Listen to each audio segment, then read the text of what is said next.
Vice President.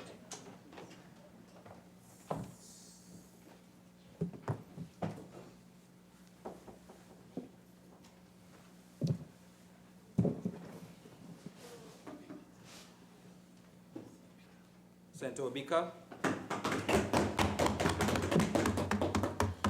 Thank you, Mr. Vice President.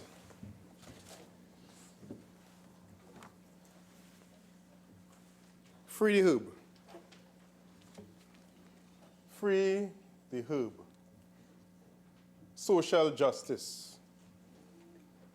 Incarceration without just cause of thousands of young African and Indian youth across the length and breadth of Trinidad and Tobago can be reversed by this decision. And I am on record, Mr. Vice President, as saying to the Honorable Attorney General just this month that much more could have been done in the fight against crime by decriminalization of marijuana than by removing or denying bail to persons. So therefore, it would be expected of me to be one of those, not just in tacit support, but in the forefront of supporting and endorsing this direction for whatever word you call it, decriminalization or the legalization of marijuana in Trinidad and Tobago. So I want to say that the United National Congress, by virtue of our, now we know it as the manifesto, but we call it the National Transformation Plan for Trinidad and Tobago, have clearly stated in black and white the decriminalization of marijuana is a primary objective of our government when we return to office. The issue of social justice is one issue that is on that list. Now, when it comes to decriminalization for medicinal purposes, there are issues there as well. When we talk about lifestyle issues, there are issues there. When we speak about family and how the society of Trinidad and Tobago will be changed, if it is changed at all, there's another issue there. But I want to say, Mr. Vice President, that I spent all of 2 hours this morning speaking with senior representatives of the all mansions of Rastafari. And I'm sure the Honorable Attorney General will be very familiar with them and the submissions that they made. Because the Honorable AG mentioned that their contribution in another place. And he also mentioned their contribution to the Caribbean in this chamber today. So I want to say, for the abundance, with the abundance of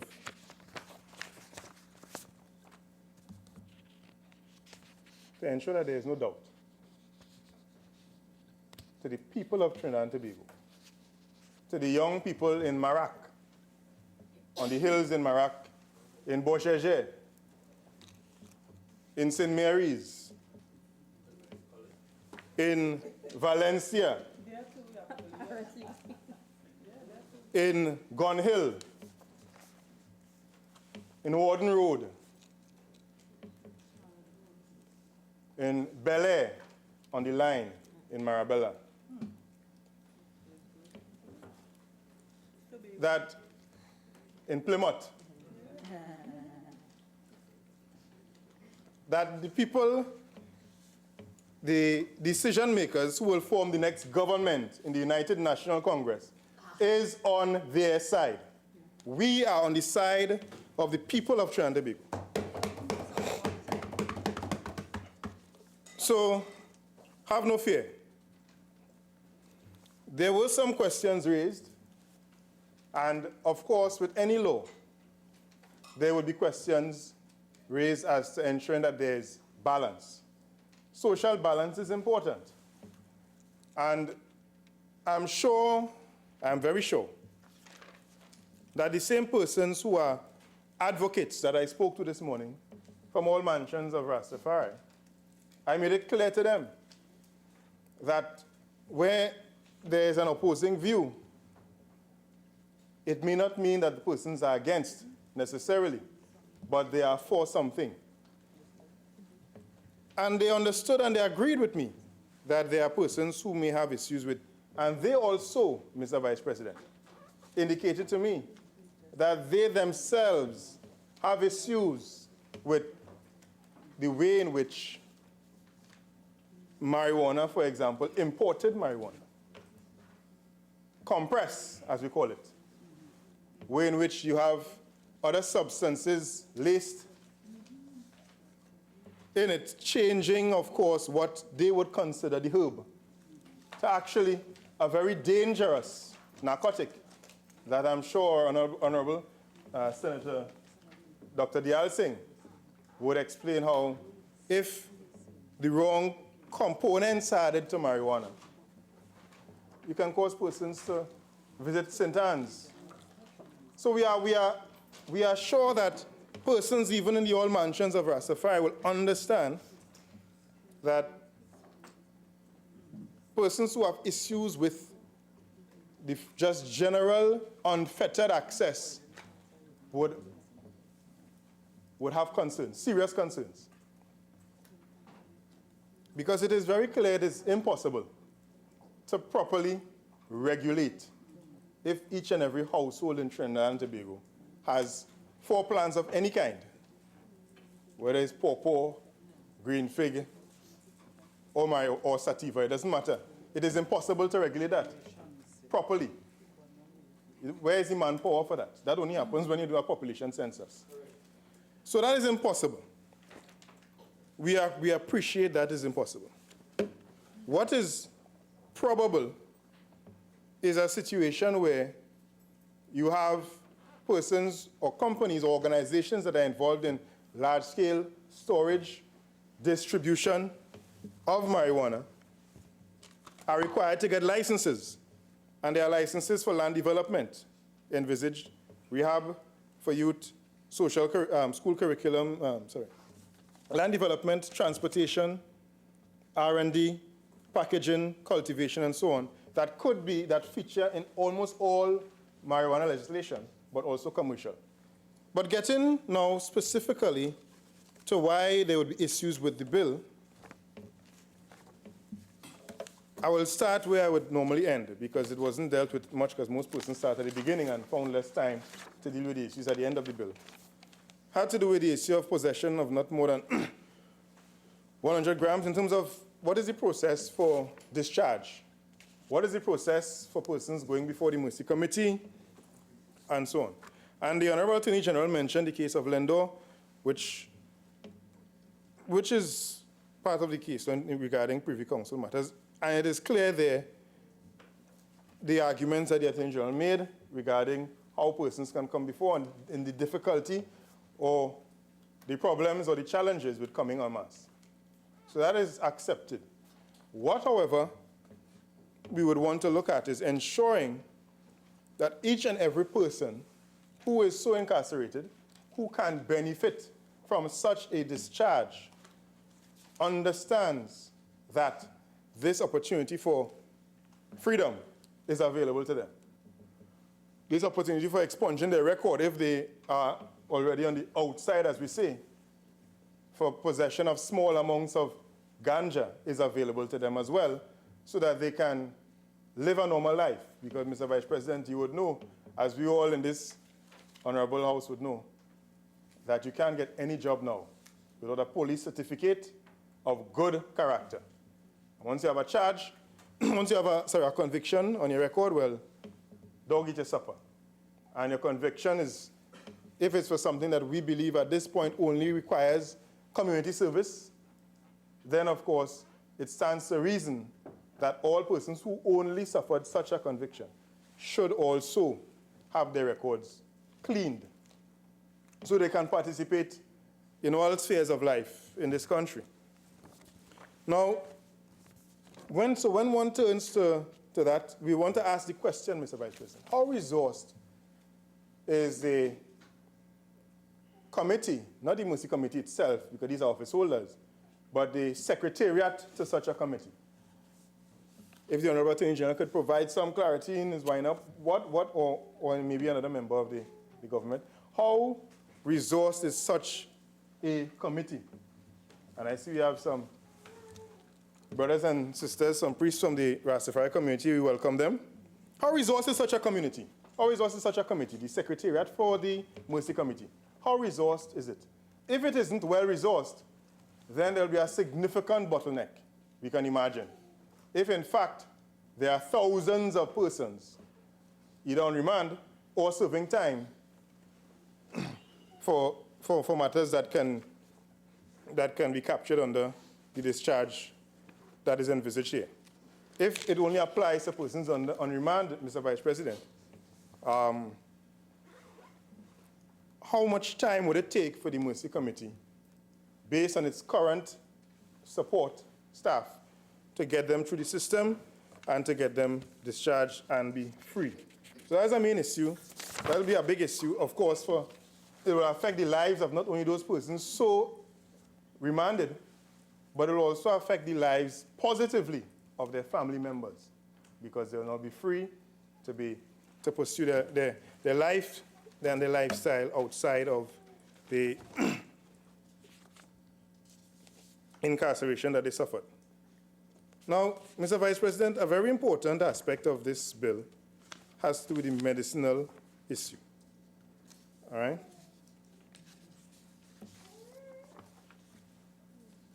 And there are three conventions. There are three international treaties that we are aware of: the 1961 Single Convention on Narcotic Drugs, the Convention on Psychotropic Substances, and the UN Convention Against Illicit Traffic in Narcotic Drugs and Psychotropic Substances, ratified in 1988. Under these, for example, if you look at Canada, which is a very popular case today in terms of exporting of medicinal marijuana products, Health Canada has an obligation to restrict the movement of cannabis to medical and scientific purposes between countries. But there's a significant development just this year, Mr. Vice President. Just this year, in 2019, the World Health Organization, citing new research, touted the medical benefits of cannabis, something we knew for centuries. And it made headlines for calling for the removal of cannabis as a Schedule 4 drug under the 1961 Convention, and also removing it from the Class A drug, so it's not considered in the same light as heroin or cocaine, as we all know. The problem with citing, however, so there you have on one end the World Health Organization, Mr. Vice President, declaring that cannabis should be treated as medicine. But on the other hand, you have the United Nations being slow to come to the party. And there's a reason for that. The reason for that in this article, dated International Stance on Marijuana, dated in the Financial Post of June 19, 2019, titled Global Marijuana Trade is Still 5 to 7 Years Off, but Canada aims to be world's cannabis king. It says here that it has to do with the historical stance of the member countries of the United Nations. So in Trinidad and Tobago, we cannot expect at this time to see the United Nations being the vanguard for proliferation of cannabis across the world. But we already have an international body, the World Health Organization.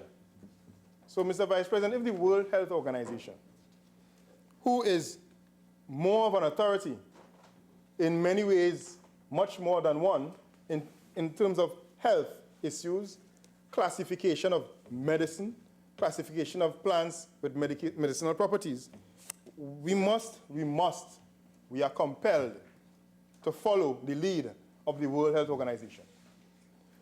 So if you are so compelled, Mr. Vice President, to follow the lead of the World Health Organization, that marijuana is in fact not a dangerous drug, but it is something that can be to our benefit for our society as medicine, then we have to disregard the slowness to come to the party of the United Nations.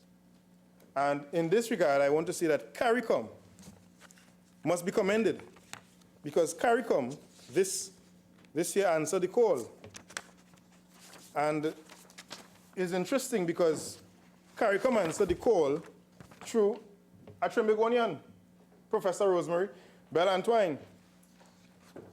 And in the final report of the CARICOM Regional Commission on Marijuana, there was a warning. There was a warning in that final report. And the warning was that we should not use marijuana reform for political gain. That's the headline, Guardian newspaper, on the 13th of December, 2019. Professor Rosemary Bell-Antwine is hoping the issue does not become a political football for those in authority wanting to score political points. So here we are today. Professor Antwine also said that the proposal that anyone found to be using or in possession of 30 grams of marijuana or less would not be arrested or charged was, quote, more than a lot of the other countries has looked at so far, unquote. Now, so therefore, it stands to reason that Professor Antwine is saying, whilst she is at the vanguard of the entire Caribbean region, legalizing or decriminalizing, depending on the country you go to, marijuana, she's also saying, Mr. Vice President, that there may be some things that we should discuss. I'll give an example with the 30 gram. The position of all mansions of Rastafari, which has Nyabingi, Bobo Shanti, 12 tribes, as well as, I guess it may be included there, the Ethiopian Orthodox faith. But at least the first three mentioned have proposed to the government, and the Honorable Attorney General can bear me out if I'm incorrect in this, a limit of 1 kilogram. Honorable AG, am I correct? Right. So, but however, there are issues where that is concerned, and there could be fixes for that. The fix for that could be when we go in another place to deal with the regulations, in another place to deal with the authority, where organizations, and I just allow me probably just a few seconds, just so because I know I would be tripping the standing order on anticipation, where organizations, Mr. Vice President, could be allowed to store larger quantities. So therefore, a religious shrine, for example, that is under the Rastafari faith, can have these larger quantities of marijuana stored because they will be able to do so based on a license afforded to them from the regulation. And it allows someone to have access to large amounts because they may need large amounts because of their use for it in their life. But it would not allow for large-scale proliferation amongst the population where there is no requirement to use marijuana in such large quantities. So that could be fixed in subsequent legislation when we deal with the authority. So we are at the 30 grams issue. And Mr. Vice President, we also have the issue of some countries in the Caribbean going ahead. You have the case of Jamaica. Right here in Trinidad and Tobago, the government's position stated by the Prime Minister was that decriminalizing marijuana was not a priority of the government, just June last year. All right? So if it was not a priority, one would ask the question, exactly what came out of the conversations? And whilst there would have been some public consultation in this matter, it did not reach the ears of, for example, the independent senators in Parliament. So when there is consultation at the level of a joint select committee, when there is stakeholder involvement, the way it has emerged, the Parliament channel, kudos to the Parliament, has become very popular amongst the nation. So whenever there is a matter being ventilated via a joint select committee, some may see it as obstructing, but what actually happens is illumination of the issue. The population gets to see exactly what is involved because the Parliament channel is widely followed by the population. So that may be something the government may still want to consider regarding the issues that are in the legislation, given the fact that not Taharika Obika, but Professor Rosemary Bell Antwine raised a green flag, a blue flag on the issue of the amount, 30 grams. And given the concerns of the users of marijuana, it could be fixed by the organizations having larger quantities available to them. So going back to the legislation, Mr. Vice President, there's an issue regarding community service. It would be interesting and informative for the population to know, because community service is mentioned as the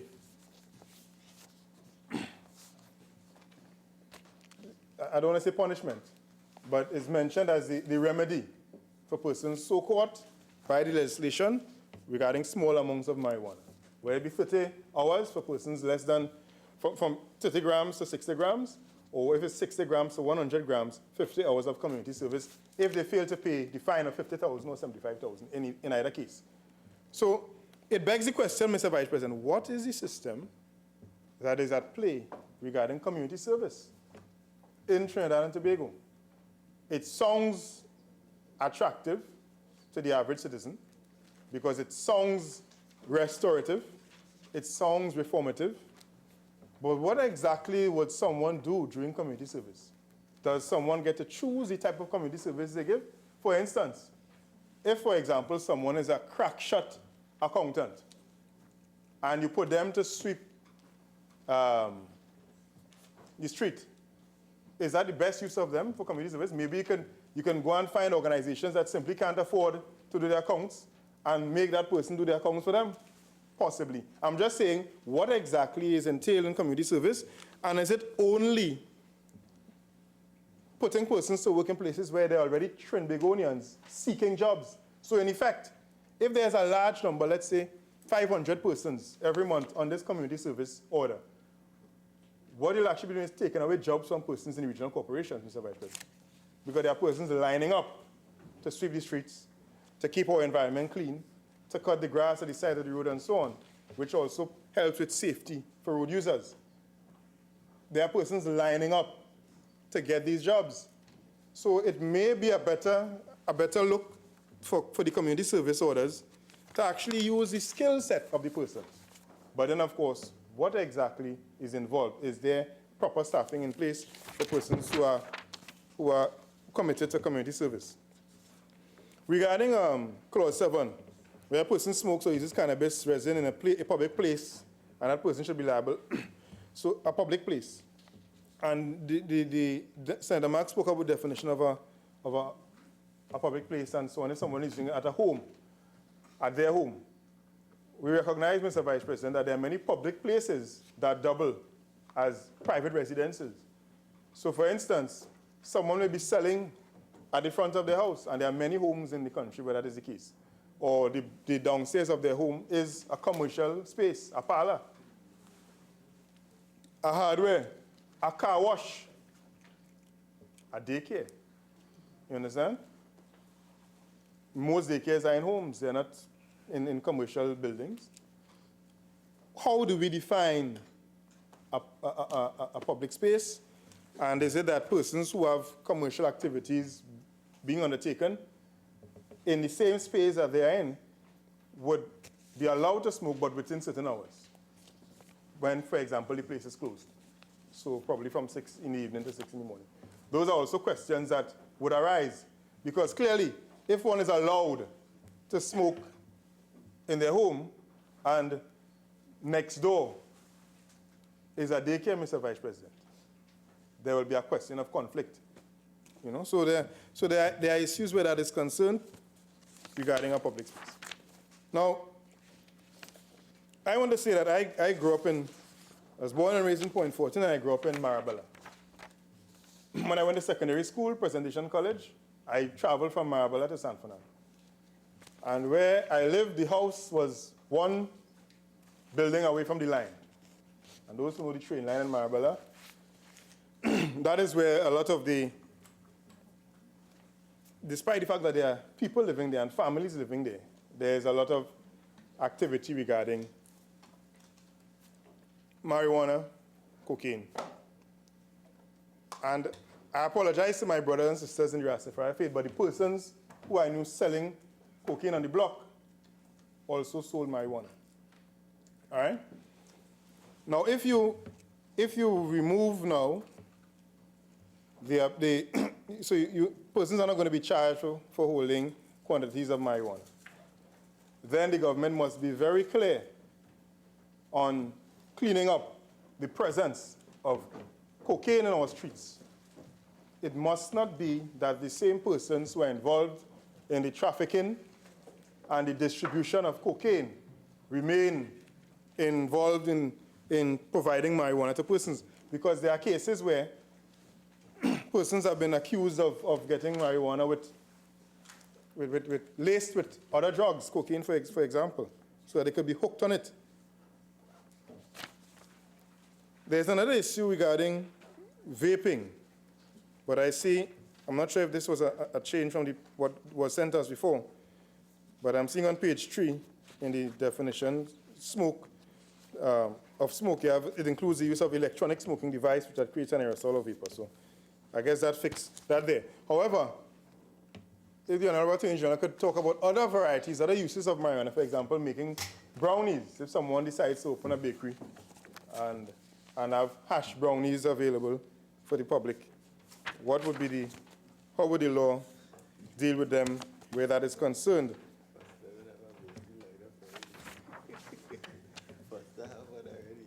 Now, Mr. Vice President, there's another attorney that will follow me. So I will stick to the social issues that I prepared and presented.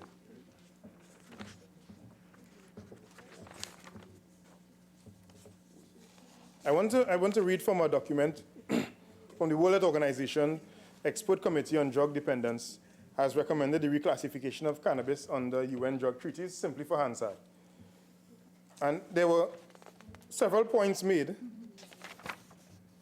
One was cannabis be removed from the most restrictive Schedule 4, but remain under Schedule 1, which I raised before.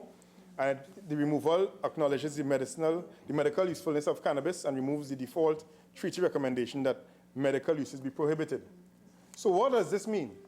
It means then that this is opening up the way, Mr. Vice President, together with the second point, that CBD not be subject in international controls, where CBD is a non-psychoactive component of cannabis that has certain medical uses.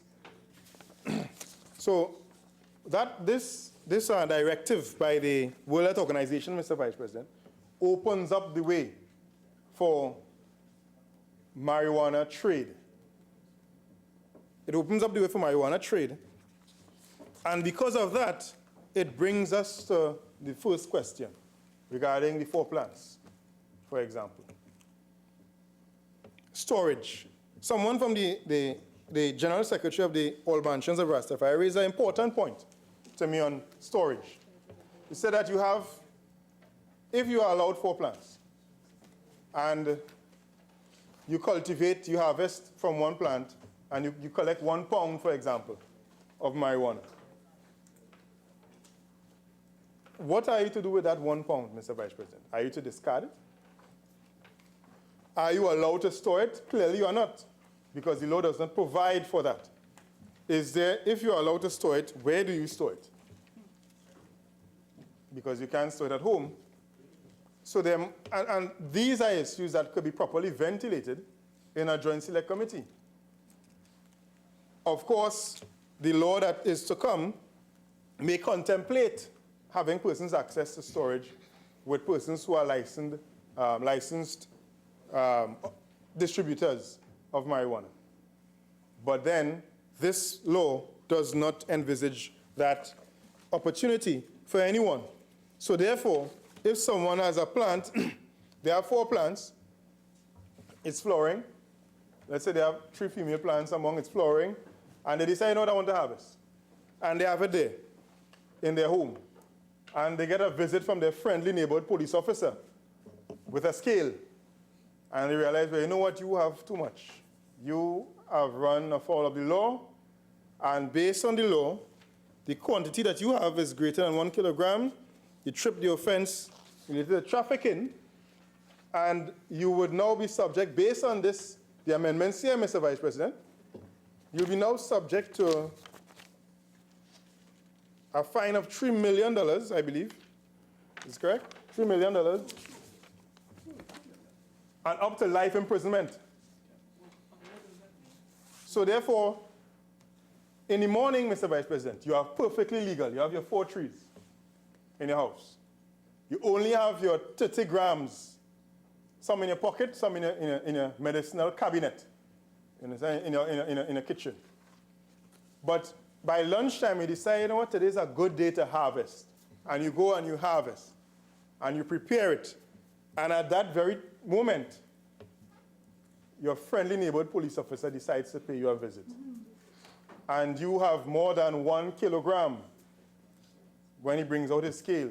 You trip the offense regarding trafficking.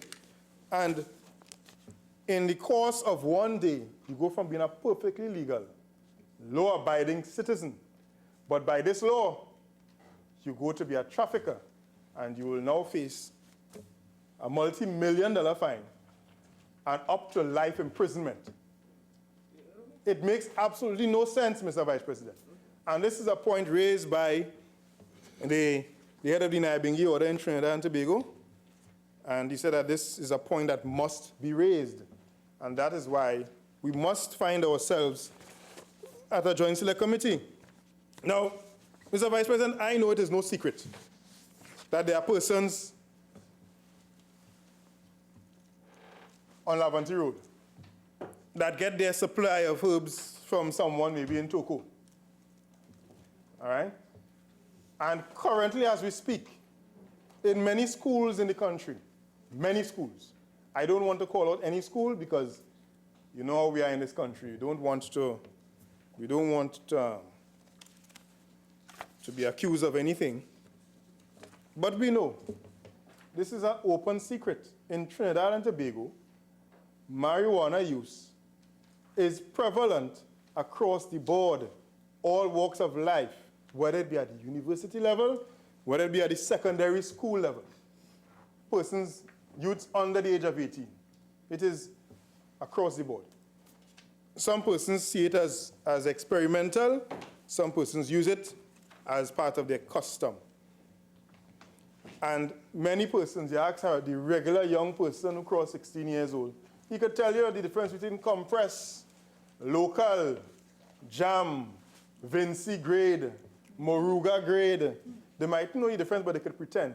And the reality is, that has been so, and I'm 36 years old now, that has been so since I was 16 years old. That has been so since I was going to the University of the West Indies. It is no secret that students across the board use marijuana. What I want to submit, Mr. Vice President, can you tell me how much more time I have left? You finish at 2:25. Thank you. What I want to submit, Mr. Vice President, is that our society will be better off with a system where the government has a hand in providing proper controls for the use of marijuana than not have controls. I know you know the interesting thing? Persons may think, well, some persons just want to smoke weed. But when I spoke to persons from Old Mansions in Rastafari, they were very clear that they are happy with local understanding improved local knowledge of what exactly is marijuana. Because they recognize very clearly that a lot of the imported stuff that we get, because it is illegal, you have no clue what you're getting. Now, I know it is not for us to compare the psychotropic contents of marijuana, THC components, to alcohol. But I beg my colleagues to allow me this comparison.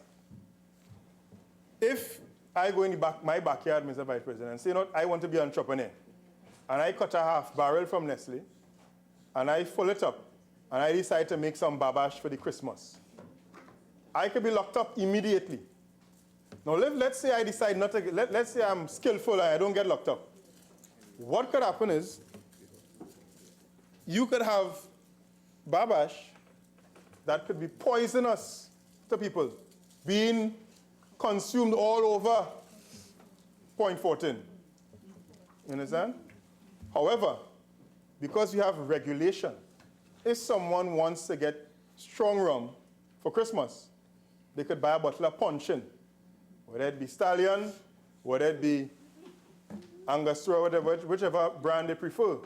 Or they could buy Sunset. You understand? Which is the Vinci or the Lucian example of strong rum, extra strong rum. So, and the thing is, some persons may say, well, alcohol bad, but there are persons who need alcohol for religious practices. The Orisha faith, for instance. It is a requirement. Now, so the point is this. Alcohol, the use of alcohol, they have benefited from regulation, proper licensing regime. Now, one could argue there could be more equity in the licensing regime so that more sectors of the society get licenses to brew alcohol. That is a conversation for a different day. But in the case of marijuana, if it is legal and someone is importing it, provided that they're importing from a legal source, they will be able to now show the authorities, this is what I'm bringing in, it will not poison your children. It is not laced with any poisonous substances. All right? So, whilst persons may be fearful of what they see with marijuana, they need to understand that many of the times when there is no regulation, persons go in all these places to get marijuana. It doesn't tell you how potent or otherwise what you're consuming is. But if you regulate it properly, as they do in Jamaica, Mr. Vice President, as they do in Jamaica, you can go to the Bob Marley Museum today. You could have gone there 10 years ago, as it has been reported. And you can get your choice of marijuana to consume. You can get a very strong one. You can get a very psychotropic one. You can get a mild one. And there are different flavors. So therefore, it promotes proper use of it. All right? So I just want to say that I want to close on social justice. I want to tell the youths of the country that we understand that locking them up for no reason for marijuana is not what we are about in this country. We agree with using the Mercy Committee to expunge the convictions of these people and clear their records. We agree with that. And in the issue of social justice, we agree with religious equality in this country.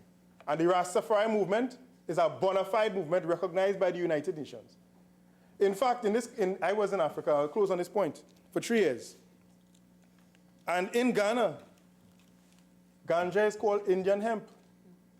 And we have a large Hindu population in this country that historically, I am told, use marijuana specifically in religious purposes.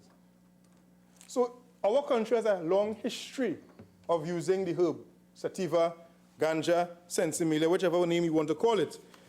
We are just saying, for all intents and purposes, let's do the right thing. Let's get all parties involved and bring this matter to a joint select committee so you have proper conversation with the population. I thank you. Thank you, Mr. Vice President, for recognizing me and allowing me to join this debate today. Before I start my substantive contribution, I just want to take some time to congratulate the Parliament channel. They won a TAT award for local content recently. I don't know if that means we're the best reality TV on show. It may well mean that. And also welcome our brethren from the Rastafari faith and one of the stakeholders, and I know Nazma will say earlier on. This is one of the more polarizing bills and topical bills to come before us. It has engaged the population for actually over 20 years, but more fervently in the last 2 or so years since the government decided to hold consultations on it, which I think is admirable. The number of letters, emails, comments, and conversations I've had regarding this and interviews is astounding. Certainly the amount of information that is available locally, regionally, and internationally is also proof of how important this issue is to so many people in Trinidad and Tobago and across the Caribbean and CARICOM. And it's interesting that the Honorable Attorney General and others cited the great work that Professor Rosemary Bell-Antoine did and the CARICOM Regional Commission on Marijuana, because interestingly enough, Trinidad and Tobago is one of the few countries, or the only country, that didn't accommodate the Regional CARICOM Commission for national consultations. St. Vincent and the Grenadines did, Antigua and Barbuda did, Barbados did, Guyana did, Suriname did, Montserrat did, St. Kitts and Nevis also, Belize, and also Bahamas. Trinidad and Tobago did, however, accommodate a face-to-face meeting of commissioners on the 21st and the 22nd of May. And that was also lamented by Professor Bell-Antoine, that she's the Trinidadian chair of the commission, and we didn't accommodate a national consultation, though I know the government did accommodate national consultations. I thought that was a missed opportunity. This, to me, let me put on record from the start that I support this, because I think it is about time. We've discussed this for over 20 years in Trinidad and Tobago. We've hemmed and we've hawed, and it is time that we deal with this, because we're really behind the curve regionally and globally on this. And to me, it is commendable that the government has brought this to this position and also sent the other important component of this, the Cannabis Control Regulatory Authority, to a joint select committee, because I think that being the foundation upon which this legislation will stand or fall is important. It go before a joint select committee to really distill all the elements to put a proper foundation and regulatory framework in place, because this can't work without that at all. So I think that going before the joint select committee is very important. And the interesting thing about it is what are we here to really do? You know, the state is on record in terms of the explanatory notes as saying it seeks to decriminalize, to create offenses restricting cannabis use to specific instances, having offenses expunged from criminal records, adding new elements to dangerous drugs, including ecstasy, LSD, ketamine, and the possession of more than the specified amount, which is deemed for the purpose of trafficking. And that's also important. But we have to be very careful in terms of how we go ahead. And I think these deliberations are extremely important, because if we have to follow the medical approach, Hippocratic oath, in terms of do no harm, there are several examples that I will cite, although I've already put on record that I completely support this move to decriminalize, that have shown that it has not been a Shangri-La or a Nirvana in many of the developed countries with so many resources at their disposal in terms of the decriminalization and or legalization of marijuana. And in many instances, they've seen so much harm caused because they didn't think things through carefully, and they didn't put systems in place to ensure that the objectives were achieved. So there are several, of course, objectives that we can go. And marijuana has been found in burial grounds in Siberia dating back to as early as 3000 BC. Chinese have been using cannabis as medicine for thousands of years. Even American founding father George Washington grew hemp in Mount Vernon.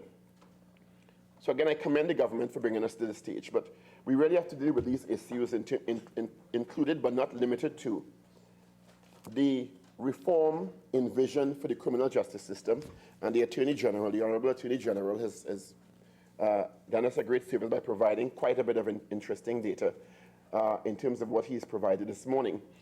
From 2007 to 2018, 80,815 marijuana-related cases clogging up our criminal justice system. Now, when you think about it, unless we go with some of the provisions as outlined in this bill, we really can't get out from under that effectively. It will take us the next 50, 60 years, by which time others will be piled onto the system. And this, to me, is one of the ways we can do this. But coupled with that is the issue of the illegal drug trade, because presently, many have cited that marijuana is available in Trinidad and Tobago quite readily. And there's no legal way of bringing marijuana into Trinidad and Tobago. So unless you deal with how people are going to access the drug, and it is a drug, we have to deal with the regulatory framework by which people can either grow marijuana here in specific instances or import marijuana. Many have spoken about the possible impact on the criminal justice system in Trinidad and Tobago. And as I said earlier, when I think there are several opportunities that may not have been thoroughly covered in this legislation, that we can possibly do so at committee stage. And that is when we're dealing with the issue of the 80,000 or so, or as the AGS put it earlier on, the 8,500 in the courts annually. If we go the route and we are successful in expunging those records and getting those primarily Afro-Trinidadian youth out of the prison system, let's just say we are moderately or mildly successful. And out of that 80,000, or those 80,000 cases, or those, say, 3,000 incarcerated, we get 1,000 out of the prison system. How are we reintegrating them into society? After they've spent, in some instances, 6, 7, 8 years behind bars, cut off from society, socialized in some instances to more violent tendencies, and we think we are just going to get them out, which is a good thing on these minor possession charges, reintegrate them into society, and it's just going to happen by osmosis. We have to put systems in place to ensure that these individuals whose records are going to be expunged, whose sentences are going to be cancelled by the criminal justice system, are properly reintegrated. Because if we don't do that, we're going to be adding to the criminality that pervades, because they're not going to be able to find jobs, though their records are expunged. When they go to an employer and say, well, I was in prison, or they may not be as honest to say that, they're going to ask, the employers are going to ask, well, where have you been for the last 5 years? Why have you not been employed? So while it is a productive move to clear the criminal justice system of these cases, we really have to put systems in place, and I'm championing the state to do this, because if the state doesn't do it, the private sector is not going to follow suit. Mr. Kirkwaite had a very commendable initiative a couple of weeks ago. I think it's titled Hire One, if I'm not mistaken, where persons who have served and paid their debt to society and are looking for work, the private sector is invited to hire one person. And if we don't put systems like that in place, when these persons who we are seeking to offer some redress through one of the provisions in this bill, we are going to find ourselves in a problem, because they're not going to be able to find work, and they're probably going to end up at the behest of the criminal element, and it will really thwart the efforts that we're trying to achieve here. So I really hope that we can look at that reintegration issue. We also have to look at, and this is another opportunity to me, and I'm going to circulate an amendment for the committee stage. In terms of, the Attorney General spoke about the social justice aspect in terms of the objectives of this initiative. And if we are really looking at the social justice aspect, we have to admit to ourselves that marijuana is a drug, and there are some addictive properties associated with marijuana. But I don't see any provisions in the bill for addiction treatment or rehabilitation. So, and that to me is a missed opportunity. So I've circulated an amendment that I would suggest in committee stage for, in addition to the community service, people are mandated to go for addiction treatment protocols. You know, well, it will be circulated, Madam Minister. Yeah. So I think if we are going to go the route of decriminalization, it's important that we use this opportunity to deal with addiction issues in Trinidad and Tobago generally, bolster up institutions like NADA and other NGOs and private institutions with a view to dealing with addiction issues, marijuana and others included. And I think that will be a more holistic approach in dealing with the decriminalization issues, because there will be people who will become addicted. There are people who are already addicted to marijuana. And if we are liberalizing the environment, it means that we have to provide treatment options for persons who may become addicted or whose lives may be negatively affected by addiction issues in Trinidad and Tobago. And I think if we are dealing with this, and as I said before, I have it on record, I support this, and it's the way to go. I think those provisions, in addition to community service, will make it a more holistic approach in Trinidad and Tobago. So I think that, I hope that can be considered. And also in terms of the education aspect of it, and the very, very critically important public awareness and education program that must come with this, because as I will outline later on, it has not been smooth sailing or as smooth sailing as we think in places we like to cite, like Amsterdam. I'll cite a 2018 study about 4 US states and Washington, DC that are seeing significant negative consequences of the liberalizations of their environment, and they have resources to put systems in place. So while I say it's a good move, we have to look at the lessons learned in other jurisdictions in terms of how we apply this moving forward. The other aspect that I think we're trying to achieve here is the issue of the medicinal applications, which I think everyone agrees with. It is no longer even speculation, it is now science in terms of what marijuana's medicinal properties in many arenas will provide. So that is something. When I was doing my research for this through you, Mr. Vice President, I outlined the objectives in terms of the explanatory notes in our bill, but I went to the Canadian and Uruguayan experiences, and I don't know how many people look at the Uruguayan experience. That is one of the benchmark models that people around the globe are now turning to in terms of their local situations regarding marijuana and cannabis. And in terms of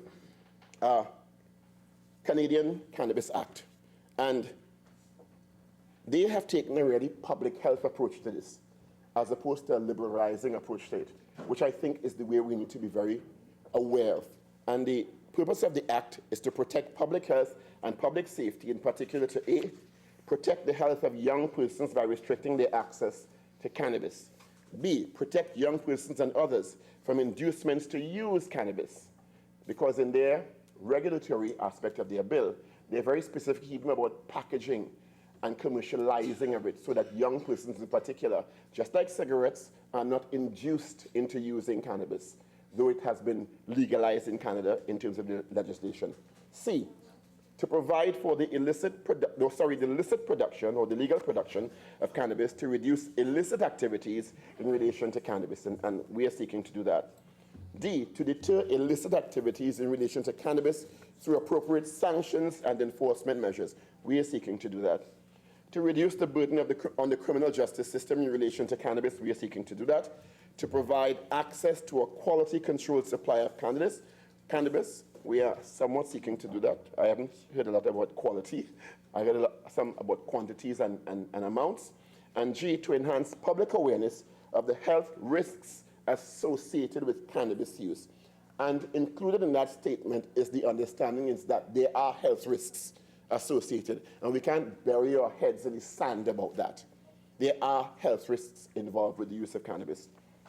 In terms of Uruguay, their clear objectives include, and are not limited to, 3 main objectives. 1, to reduce drug trafficking-related violence and drug trafficking by taking marijuana off the black market, which is partly what will happen in our circumstance once you put everything in place. B, promoting public health through education and prevention campaigns.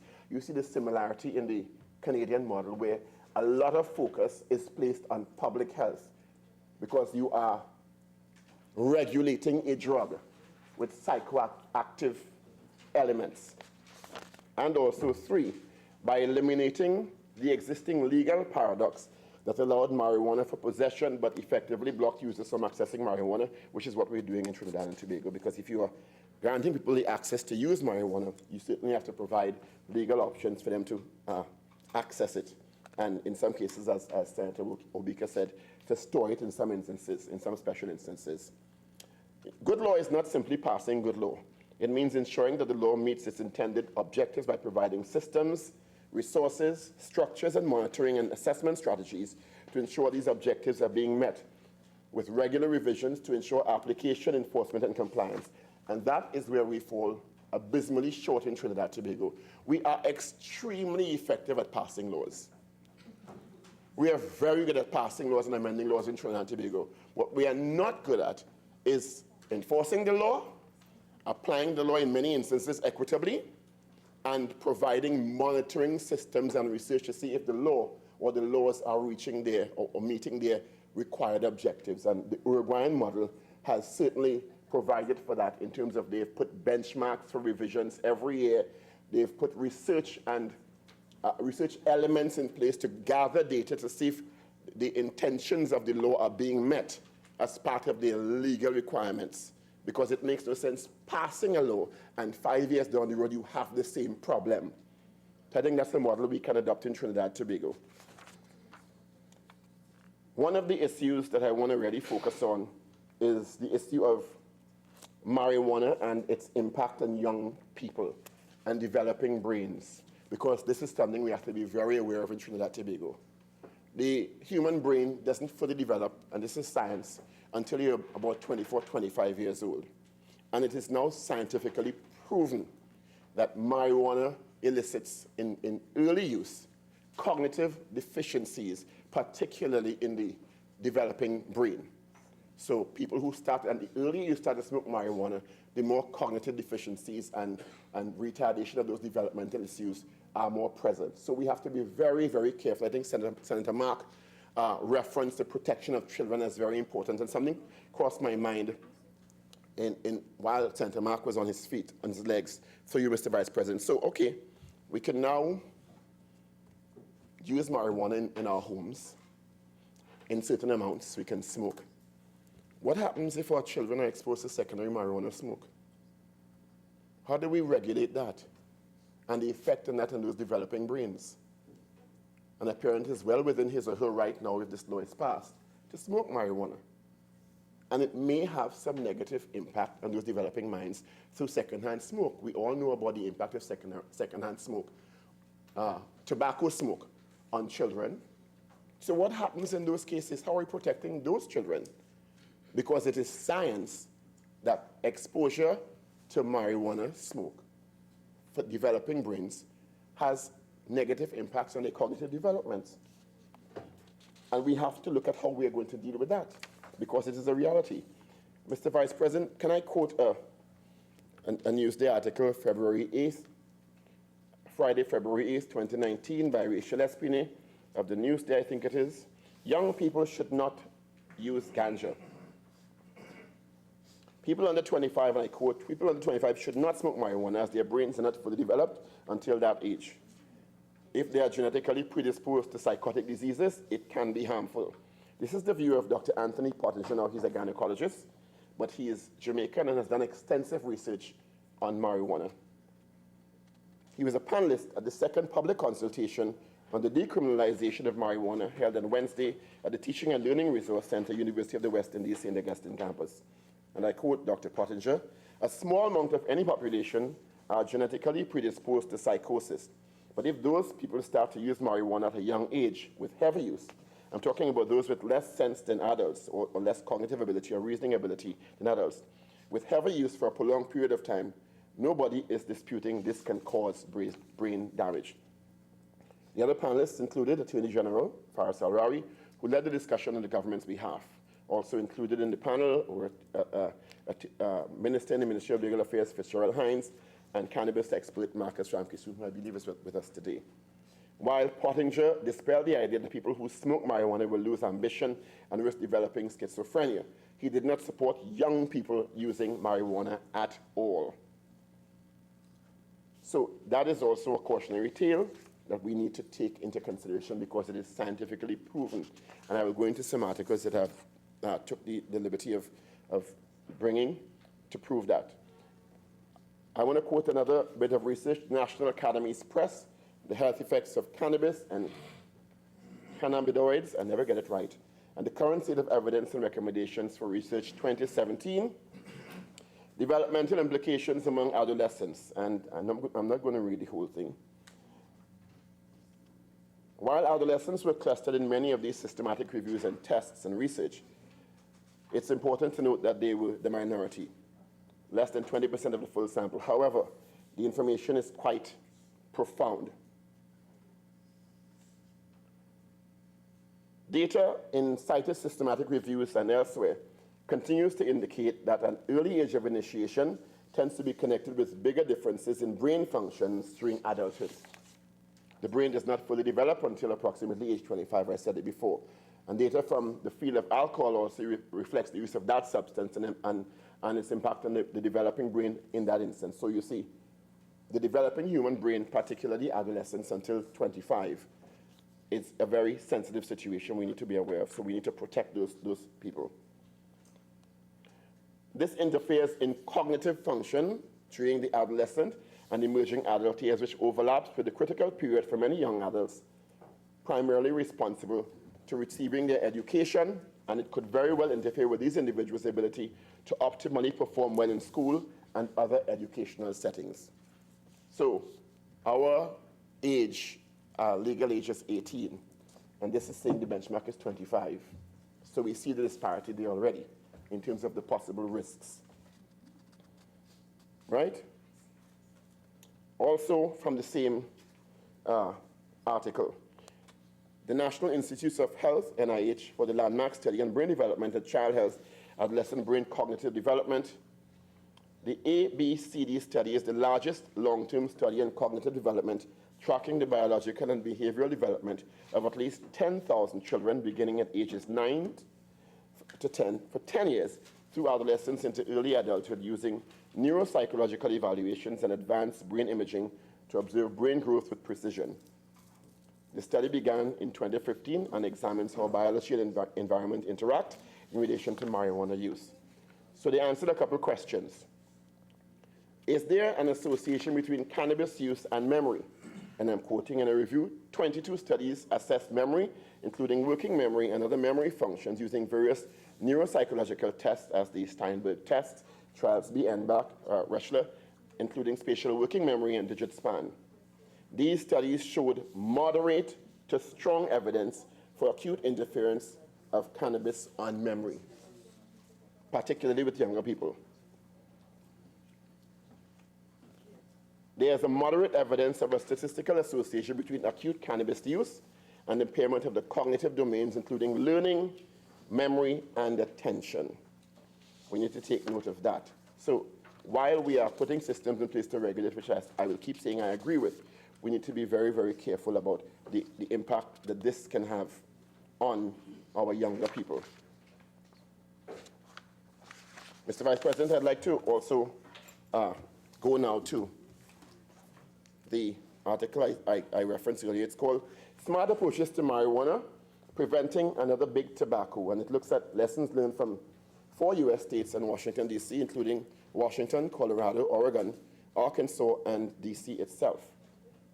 And it really focuses heavily on young people on the impact the legalization in some instances and decriminalization in some instances have had on persons as early as 12 years old, right? So what we're seeing is about a study in Colorado found that 50% of youths in outpatient substance abuse treatment reported using diverted marijuana. I don't know what that is, but I guess it's some derivative of marijuana. In Anchorage, school suspensions for marijuana use and possessions increased more than 141% from 2015 when legalization was implemented in 2017 in 1 year. Colorado toxicology reports show the percentage of adolescent suicide victims testing positive for marijuana have increased 2017. Young adult youths 18 to 25 in legalized states were seen to be increasing. I'd also like to cite that Washington, D.C. saw public consumption and distribution arrests nearly triple between 2015 and 2016. In Colorado, and this title is Hospital and ER Visits. In Colorado, calls to poison control centers have risen 210% between the 4-year averages before, after recreational decriminalization or legalization. So, and these jurisdictions have resources to monitor and implement. So if it's happening there, we can see what the possibilities are here if we don't monitor the situation properly and put systems in place. In Central Oregon, hospitals saw a nearly 2,000% increase. 2,000% increase in emergency room visits due to marijuana poisoning, with 434 marijuana-related emergency visits in January 2016 alone. So while it's the sexiest topic in the world, and from my unscientific gauge, most people are in favor, including myself, of decriminalization, there are several considerations that we must have when we're going in this direction and learn from these other jurisdictions. One hospital in Bend, Oregon, has also had an increase in marijuana-related emergency room visits from 229 in 2012 to 2,251 in 2015. You're seeing the trends, right? It also has had an effect on, interestingly, ironically enough, on the marijuana black market industry, while it was intended to reverse that. Narcotics officers in Colorado have been busy responding to a 50% increase in illegal grow operations since the legalization and decriminalization. So it's had the opposite effect in terms of managing that. In 2016 alone, Colorado law enforcement confiscated 7,116 pounds of marijuana and carried out 251 felony arrests made in 346 highway interdictions, an increase of nearly 50%. The U.S. mail system, has also been affected by the black market, seeing an 844% increase in marijuana seizures, of people trying to deliver marijuana through the mail. Because people feel, well, now it's a free-for-all. So let's run amok. So we really have to be very, very careful. And the last one I'll quote from this is something that we need to be very careful of. And I know our colleague, Minister Baptiste Primus, spoke about the workplace issues. Let me start with crime. The crime rate in Colorado has increased 11 times faster than the rest of the nation since the legalization, Mitchell 2017. Impaired driving. The number of drivers in Colorado intoxicated with marijuana, because I haven't heard any aspect of that referenced yet, intoxicated by marijuana and driving, and involved in fatal crashes, increased 88% from 2013 to 2015 alone. Marijuana-related traffic deaths increased 66% between the 4-year averages before and after legalization. Marijuana-related traffic fatalities. The source is Lessons Learned from Marijuana Legalization in 4 U.S. states and D.C.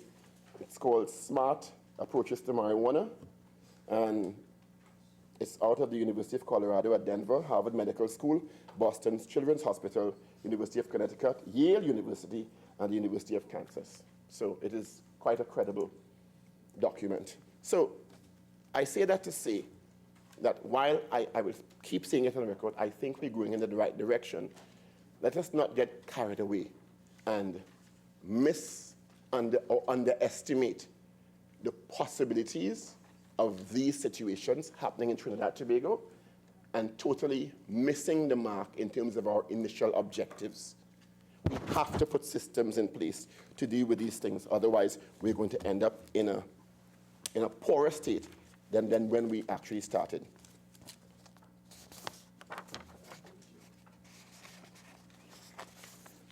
Let me go to, again, more substantially to marijuana legislation in Uruguay.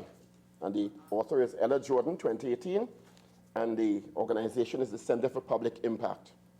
And what happened in Uruguay was that they had a really bad illegal drug trade situation. So part of their objective in decriminalizing marijuana was to help deal with that because it was fueling crime in that country. So in addition to dealing with the public health aspect, it was really to deal with crime. And they had a very, very effective scientific model developed in association with academic institutions in Uruguay that sought to put a real professional scientific business model in place in terms of the action plans, the measurement of the effects, the unintended consequences, how they were going to mitigate that, the medical applications of it, etc. So I think that was very, very important. And the initiative was started in June of 2012. President Jose Mujica introduced a bill in Congress to legalize the production, distribution, and consumption of marijuana in order to improve public health and tackle increasing violence and drug problems facing the country. Marijuana legislation was formally proposed as part of Mujica's 15-point plan to address insecurity in the country, known as Strategy for Life and Coexistence. The bill was initially criticized and met much resistance, and as a result, it was revised and presented in their House of Representatives in November of the same year. The new bill gained support of NGO workers and human rights advocates, as well as some opposition party members. After many amendments and much debate, the bill was signed into law on the 24th of December 2013, and followed by a public announcement, the new drug regulations on May 2nd, 2014. And they focused a lot on the supply side of it, which I think, without tripping the standing order for anticipation, we probably will do a lot of in the JSC. But they focused a lot on home cultivation, and I think we can look at this model to see what worked for them. In their legislation, home cultivation registration for individuals through what they described as an IRCCA framework began in the 27th of August 2014, and home cultivation allows for a maximum of 6 flowering female plants per household with a maximum total yield of 480 grams per annum. So they even put limits on the annual yield. In addition to putting a benchmark on the plant number, you could not grow in excess of that 480 grams to obviously regulate it more. Marijuana clubs, because they registered certain establishments who would be able to dispense marijuana, I guess like you see in Amsterdam. And those clubs must contain between 15 to 45 members, and they as a club can grow up to 99 plants per year. However, no individual member may take more than 480 grams of the drug per year. So this may address the issue cited by Senators Obika and Ma in terms of some organizations being allowed the ability to grow a little more and store a little more for their specific purposes, but individuals still have a 480 gram benchmark in terms of what they can take away. And also purchasing through pharmacies and medical institutions, they also covered that quite extensively. Mr. Vice President, I want to also cite Amsterdam, because very often when you talk about a liberal society, we speak about Amsterdam in that context.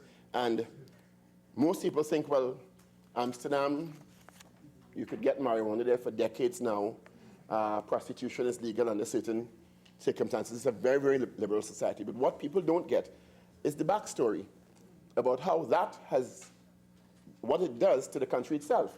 Because it is not heavily publicized, because one of the allures of Amsterdam is that it is liberalized. Yeah. So they're not going to publicize it because it's going to damage their tourism intake. Yeah.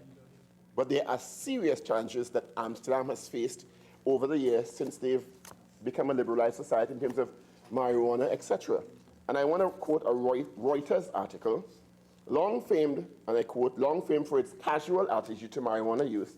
The Dutch capital, Amsterdam, says it now has a serious problem with hard drugs that has brought increased violence and corruption at the hands of hustlers, parasites, and extortionists. Money from the lucrative trades in drugs, such as cocaine, ecstasy, and marijuana, has found its way into the city's flourishing real estate market, according to a city commission report called The Other Side of Amsterdam. Amsterdam's famed coffee shops have for decades sold it openly for the pleasure of residents and tourists alike. It's part of the allure of Amsterdam. Prosecutors do not necessarily press charges for possessions of small amounts, but it has had a devastating effect on the capital and the country at large.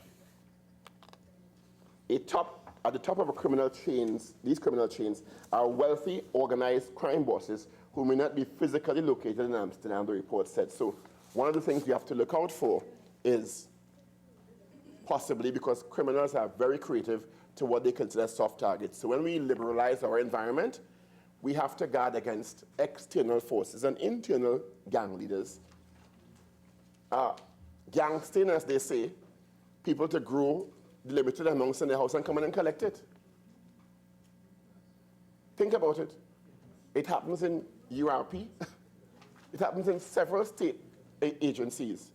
Senator, you have 5 more minutes. Thank you, Mr. Vice President. So we have to be very careful about not guarding against that sort of scenario.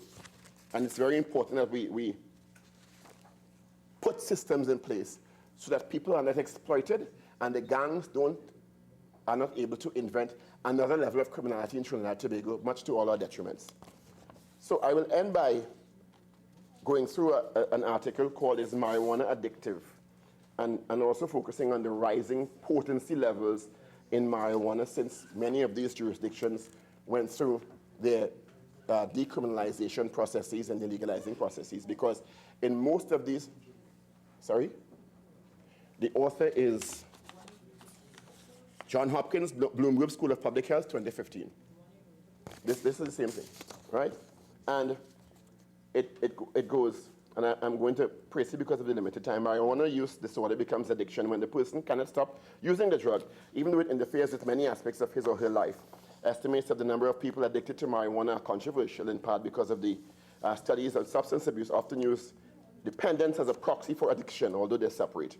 Those studies suggest that 9% of people who use marijuana will become dependent and addicted. This rises to about 17% in people who start using marijuana in their teens. In 2015, about 4 million people in the US met the diagnostic criteria for marijuana use disorder. Only 138,000 sought treatment. And another thing we need to be very careful of is the rising potency of marijuana as the drug is liberalized in a jurisdiction, because then what happens is that the science proves that people get accustomed to one potency, so they keep seeking higher and more concentrated potencies to get the same kind of feeling, because the human body has the ability to what is called habituate and adapt very, very easily, because your receptor cells in your brains become addicted to a particular concentration, so you require more for the same feeling. And that more is the demand side for the supply of potent and more marijuana use. So in closing, I didn't even get to my article. I have this for 3 years now, and I asked the Vice President that I could show it.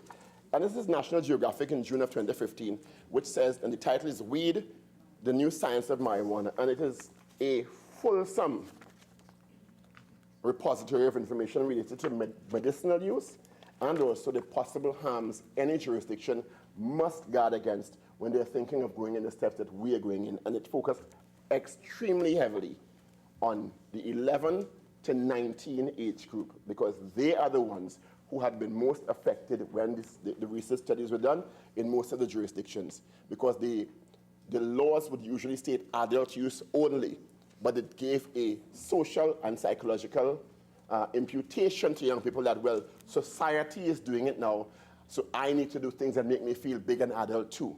And if you don't guard against that, you're going to have a plethora or an abundance of marijuana abuse by teenagers, leading to cognitive deficits, memory deficits, and its use in society at large. So while I'm on record as saying I support this, I know much of my presentation has been focused on the possible negatives, because we cannot all get carried away with just the positives, because there are significant detriments if we do not put systems in place. With those 3 years, Mr. Vice President, I thank you. Senator Cummins. Thank you, Mr. Vice President, for the opportunity to make a very short contribution to the Dangerous Drugs Amendment Bill 2019. I think it will certainly be recorded as one of my shortest contributions. I cannot claim to know much about cannabis, also called ganja, weed, marijuana, dope, chronic, grass, hash, Mary Jane, pot, kush, what's the other one? Tampi, spliff. I missed some, and I thank you for the assistance. But clearly, I will have to refer my colleague, Senator Obika, said that the bakeries down in Point Fortin produce a brownie. Produce a brownie that might be, some of the ingredients in that brownie might involve some cannabis. Mr. Vice President, this drug is a very popular drug. I'm not a smoker of anything, but I know that this drug is a very popular drug. Some of the effects, from my reading, would be a happy feeling, dizzy, relaxed, hungry or the munchies, confusion, paranoia, and of course, some people may become a little hallucinated or scared.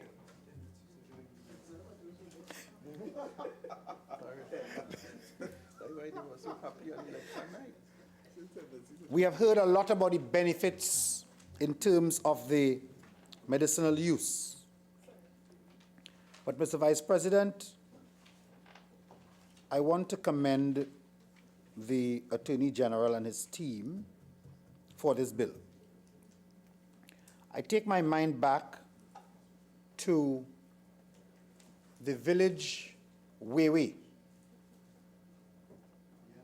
many years ago, could be about 30 years ago, in my little heaven called Indian Trail in Couva. I was a teenager at the time. And you would hear at least twice a day of the banker or the man who had to bust the mark. You didn't see this gentleman. He was somewhere in, yes, I never saw the banker. But what I did see were lines of persons going to wherever the man was going to bust the mark. And there was this myth around the man who had to bust the mark. What you were sure is that the police would follow, and that sometimes arrests will take place for those who were involved in Wewe. The state moved in on that situation and legalized this issue, and we now know Playway. My children and yours, Senator Sobers, will know nothing about Wewe. What they know about is that they can pull up at a machine and legally play a mark that the National Lotteries Control Board will bust. Well, children not underage. Some of us have adult children. But they can approach a national. Well, yes, I just referred it to what the Wewe man would do. I kept the name Bossamark. So that in today's situation, you can legally play the game without the police being on your case. And therefore, that removed the whole stigma of criminality or criminal conduct associated with that game. Mr. Vice President, when I pass through several towns, both in rural and urban areas, this is not something that is restricted to the rural areas. You come upon a number of young men who are idle most of the time, unable to get into productive use or to find a job because of their use of marijuana. I give an example in particular about the small villages surrounding the Point Lisas industrial estate, which I'm familiar with. And these many young men, some of them very skilled, their issue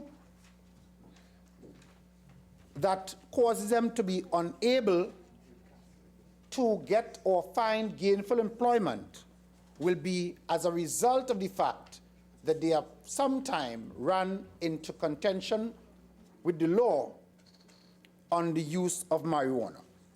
Some of them for what we'll call a joint or a marijuana cigarette. Many of them have pending matters before the court. Many of them a criminal record because of the use of marijuana. And we have heard in this debate that in the remand yard, how many of our young people charged with the use, with the possession of marijuana are still at the remand yard, unable to access bail in many cases, and some of them unable to afford proper legal representation. That is the story of many of our young people. That is a fact.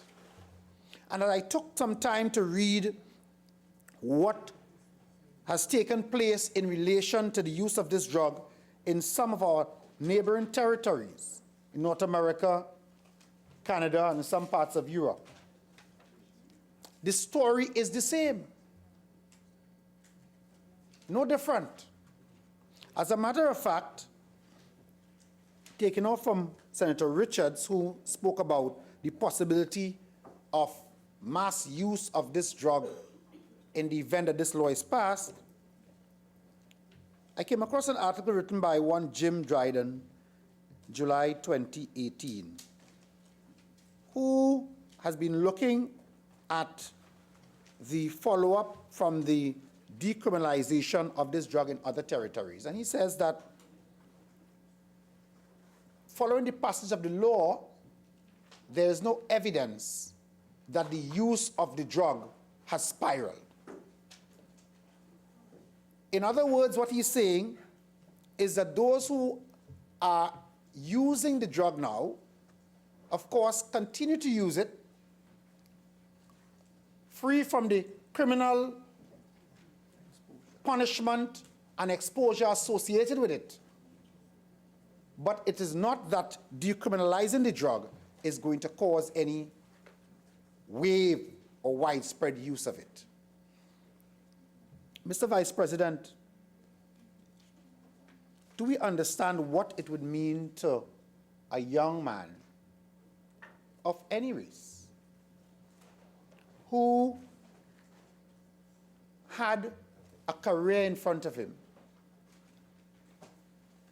got charged by the police for possession of a joint, and then saw his future disappear into thin air because he could not then get a job in the public service or in many parts of the private sector? To now have that criminal record expunged would give a new lease on life to such an individual. The overcrowding at the prisons, Mr. Vice President, is something that is of concern to all of us. And while I'm on that, I wonder sometimes when the Justice on Time truck passes me on the road, with some dangerous driving, I must add. I wonder how many of the occupants of those vehicles are charged with marijuana possession and the expenses associated with taking them through the criminal justice system. The use, police time.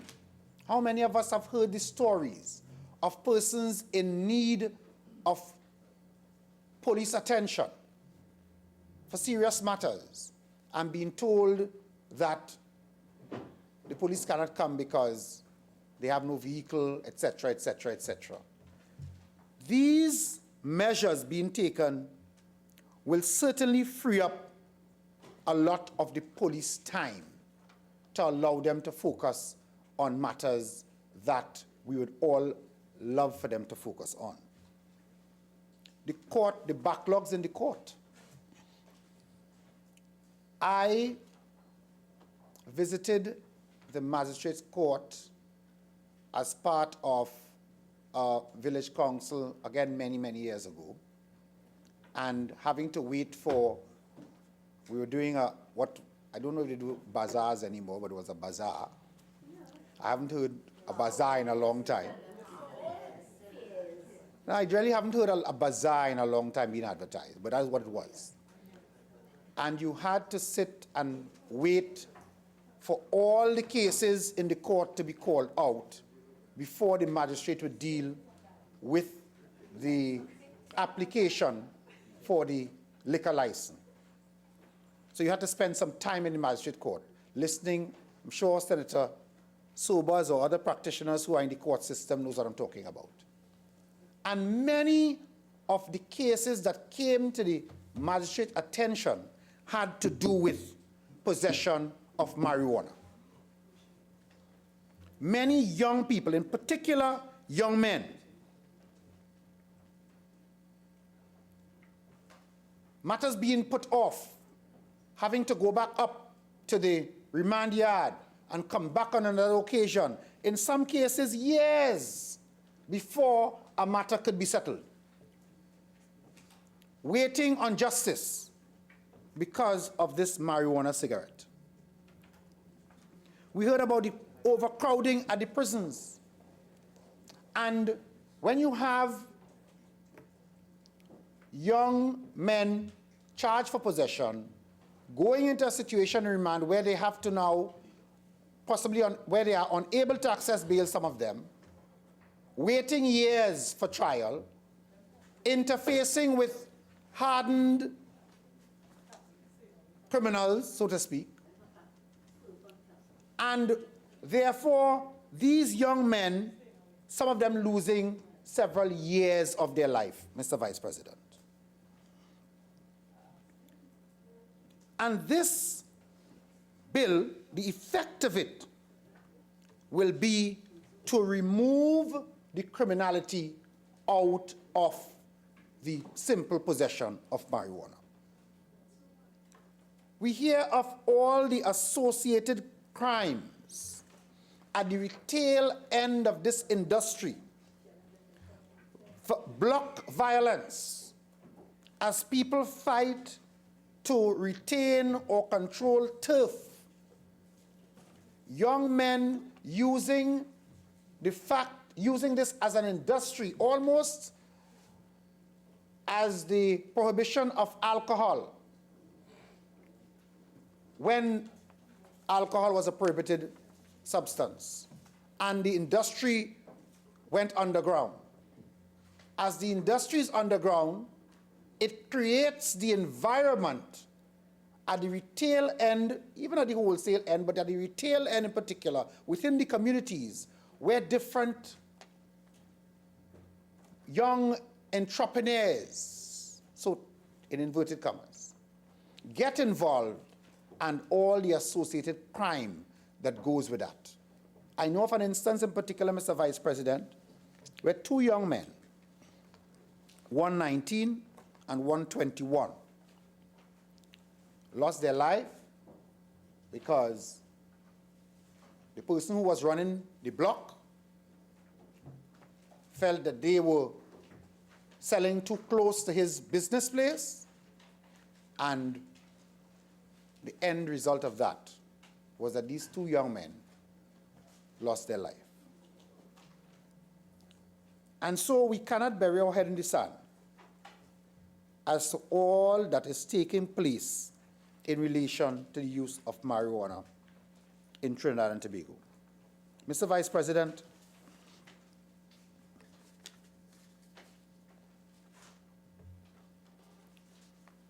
I think all of us have the experience of engaging or knowing some young rural or urban youth that has crossed the path of being arrested for the simple possession of marijuana. What is good about this bill also is the retroactivity, where persons who have pending matters before the court for simple possession under 30 grams can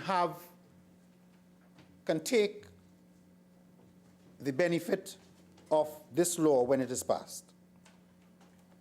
Because, Mr. Vice President, it will mean, as I said earlier on, a lot to a young man, a young woman, to have access to such a law, and also for those who already have a criminal conviction to have that record expunged and be able to live a most normal and productive life.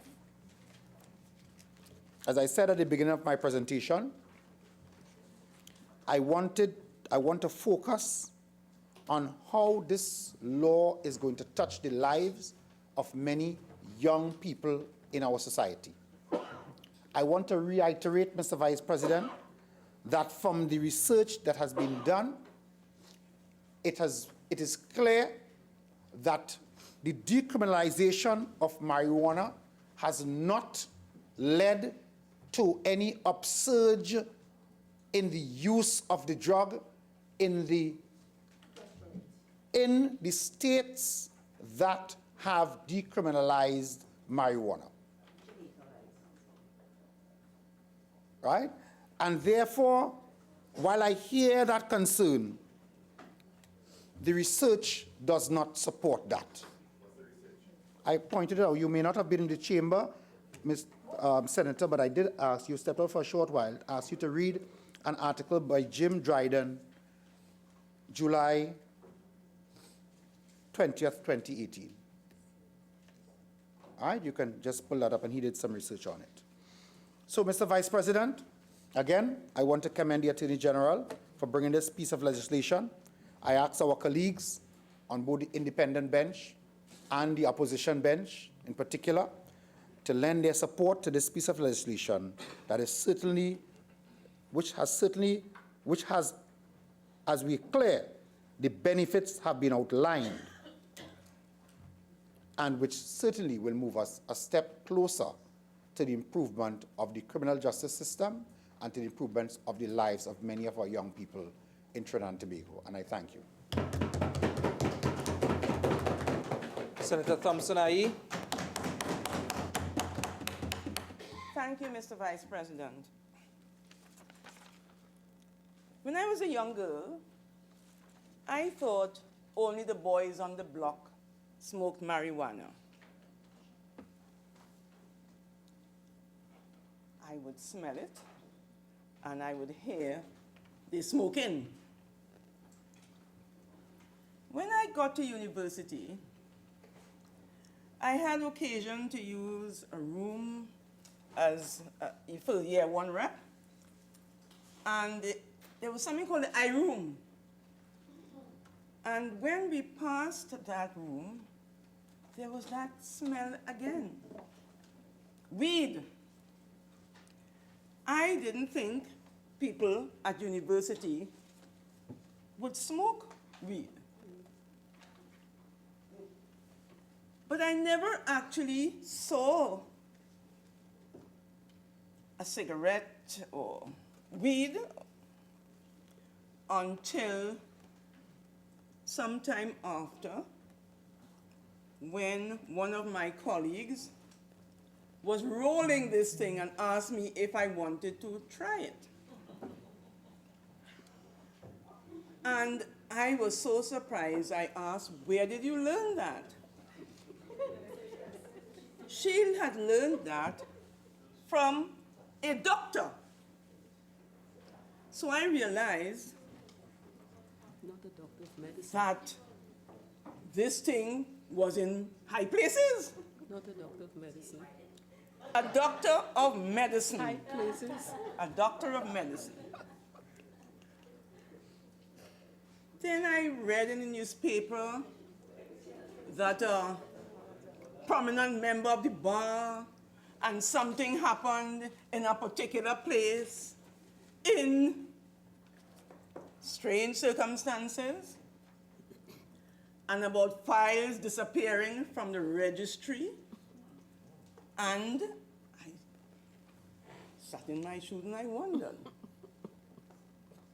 Because I can't even abide cigarette smoke, but I was forced to smoke when I was taking part in a play in Barbados, playing to a lead role in Yoruba Yard Theatre, packed houses, and I was forced to learn to smoke. Nothing illegal. I had to learn to smoke cigarettes. And I learned a bit more than that in that production.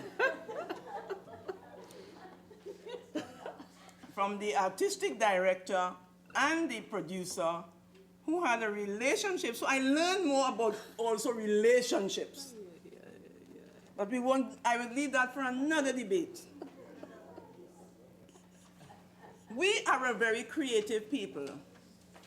And I have had opportunity to be around creative people a lot. I've been in the theater for a number of years, and I have seen my colleagues, and I have been observing the creativity of our pan arrangers, some of whom have gone to the great beyond through strange circumstances, sometimes associated with this herb. We have people who claim that they write better and they paint better because of this herb that enhances their creativity.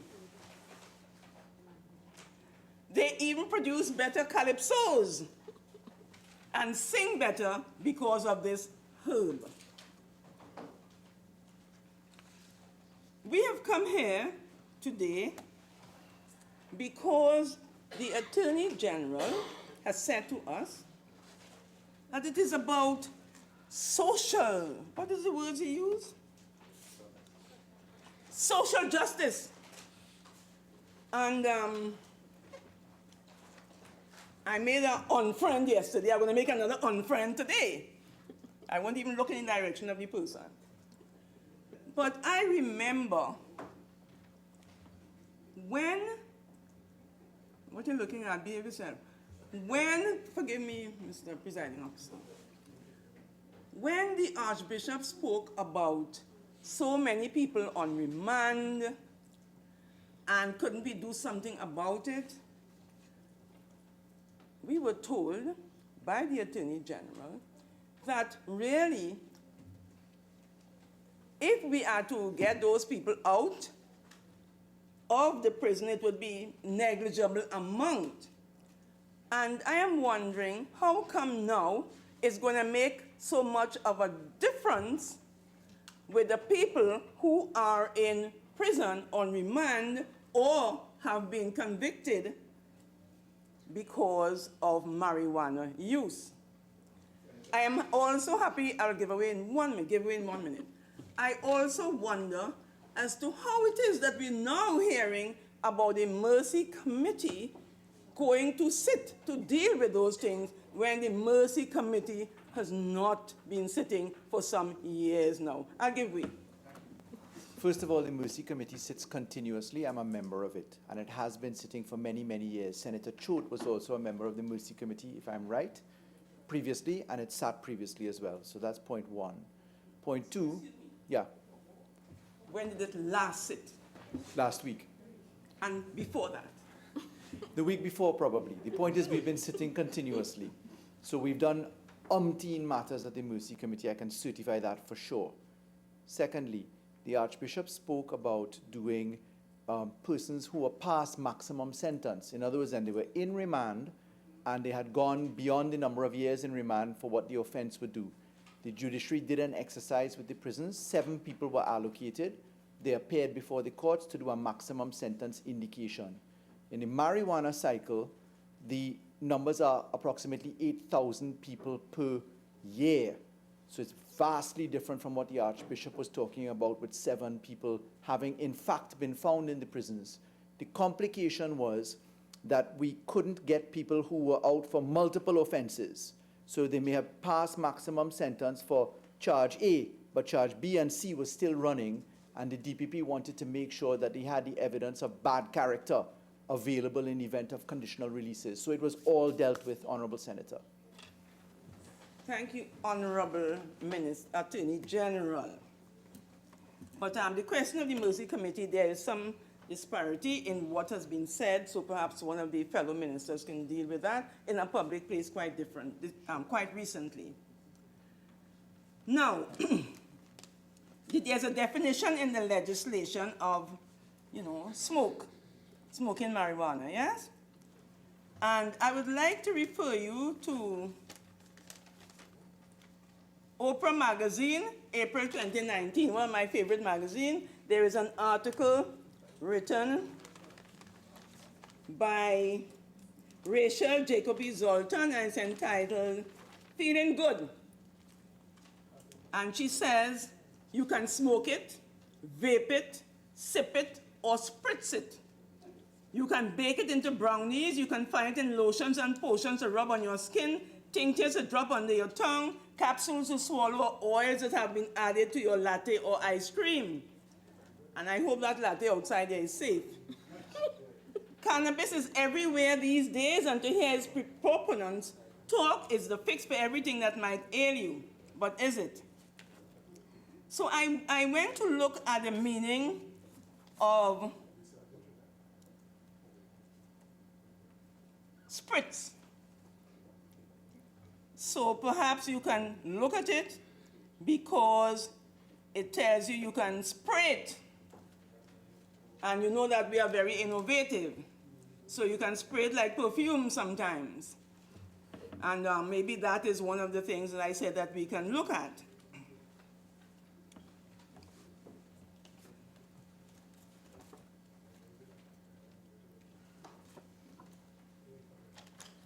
There are many claims for marijuana use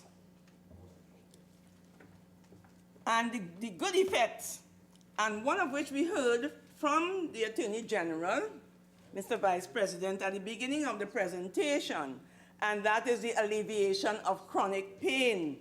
And nobody wants to suffer chronic pain. So it certainly is a good reason that one can look at for the decriminalization and, in fact, having the use of marijuana to alleviate chronic pain. But there's also a caveat to that, because in the use of marijuana, it produces symptoms such as feelings of anger, aggression, abdominal pain, fever, chills, sweating, headache, tremors. That can be also a side effect. It's also said that it produces better sleep. But then there is another caveat to that, that it depends on the length of the use and the existing, what's the reason for the sleeplessness? Is it that we're staying too long in Parliament and we are too tired? what is the reason for it. It is also said it improves gastrointestinal issues, and so bowel diseases, that is one of the pluses, and also that has to be looked at carefully.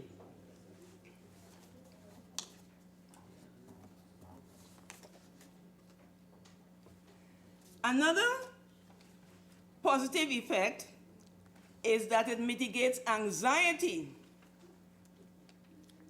but it depends on whether you have a low dose or whether you have a high dose. And it depends also on short-term use as against long-term use. And one of the effects that can happen when you have marijuana growing in your home is that it apparently is a plant that requires it's supposed to be a very thirsty plant. So it will require a lot of water. And this might be a concern for Minister Lee Hunt.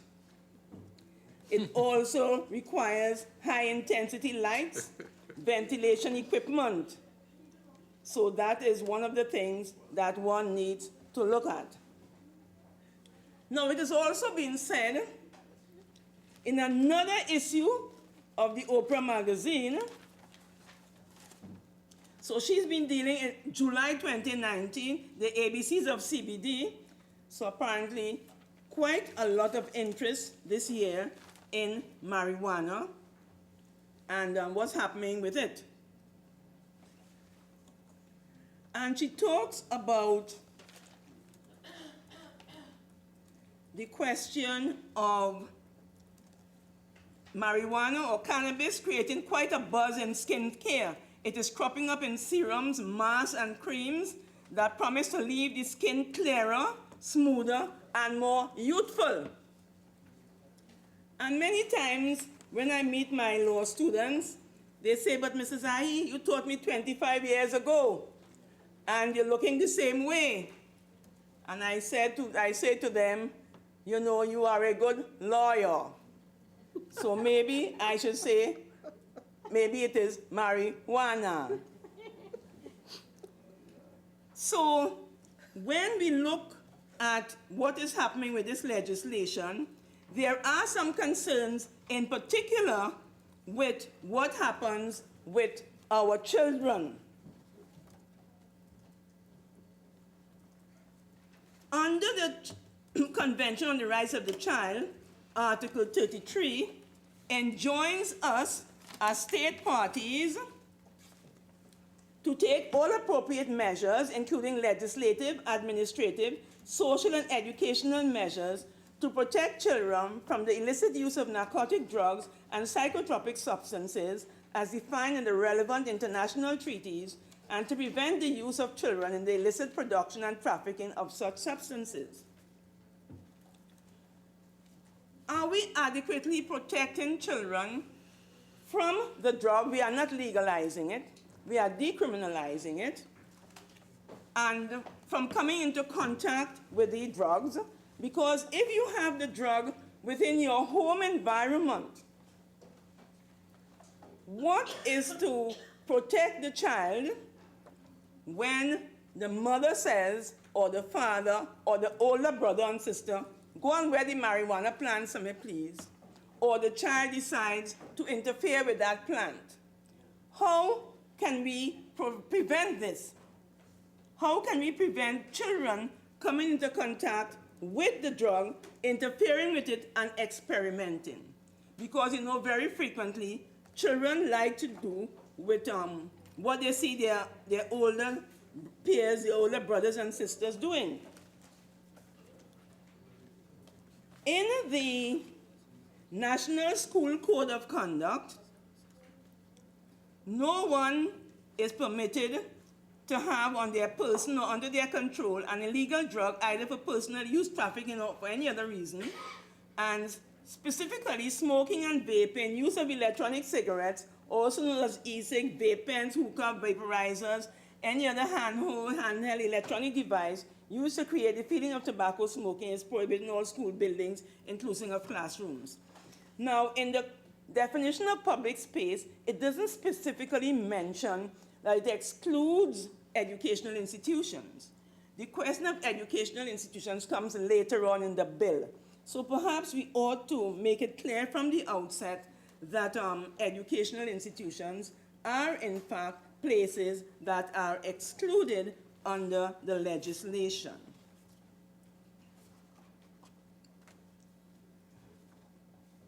When the criminal law is dealing with matters such as these, generally, it does not deal with other aspects of it, such as diversion programs and educational programs. And I would urge that within the Act itself, and not the regulations, that provision be made for education on the harmful effects of drugs, that treatment programs must be part of the strategy. I would also urge that drug treatment courts be, the whole scope of them, that it be widened, that more youths become eligible for drug treatment courts, that we have them more, prevalent within the various criminal justice districts so that more people can take advantage of it. And that whenever we do these things, that we make sure to educate the judiciary across the board so that they know and understand what the drug treatment courts are about. That when we talk about community service, again, we must be sure to educate the judiciary, because frequently what happens, Mr. Vice President, is that it becomes the luck of the draw. You may have a particular judicial officer who may be of a particular mindset into restorative practices, but you may find one who is of a more punitive mindset, and therefore will not readily refer persons who come before them, even when it's in the legislation. They may sometimes not be aware that there are these options that are available, that these programs, they must understand that they are vital. So you have everybody being educated. From the outset, you have the police service, we're passing new legislation. The police service, they must also be trained to operate in a particular way. We've heard the Attorney General talk about how selective it is in terms of prosecution, and we know that the police are the gatekeepers of the criminal justice system. They are the first call. They decide who they are going to charge, they decide when they will charge, and for what they will charge. So unless you have across the board the people who are within the criminal justice system or within the child justice system operating in a particular way, then you will find that the injustices will continue to occur.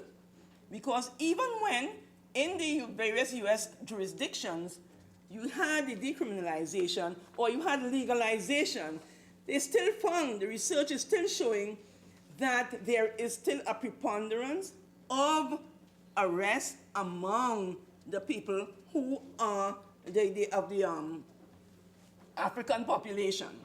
So the question of Black Lives Matter is not only a US concept. It operates right here, and as you say, Mr. Attorney General said, we don't speak about it, we don't recognize it, but we must realize that the disadvantaged in the society continue to be disadvantaged. They do not have recourse to the assistance, quote unquote, that the other people may get. And it isn't always a question of race. Very frequently it's a question of class. Because who can talk to whom? Who can call somebody on the phone?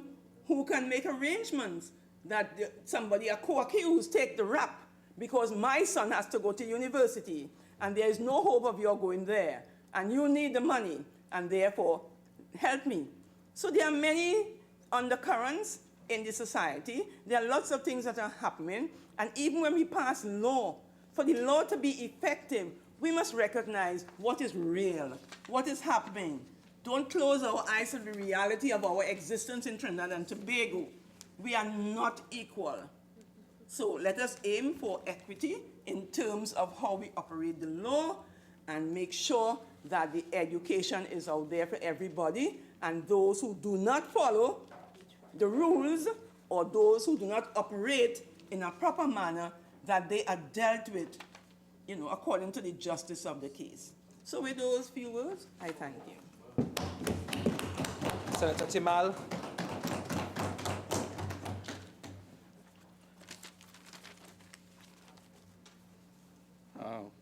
Thank you, Mr. Vice President, for this opportunity to contribute to this debate on an act to amend the Dangerous Drugs Act.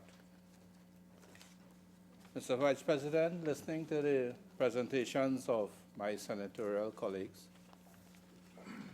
I don't think there can be any argument or any doubt to the fact that one of the major harms imposed by illegal drug use and possession is the cost of dealing with it through the criminal justice system.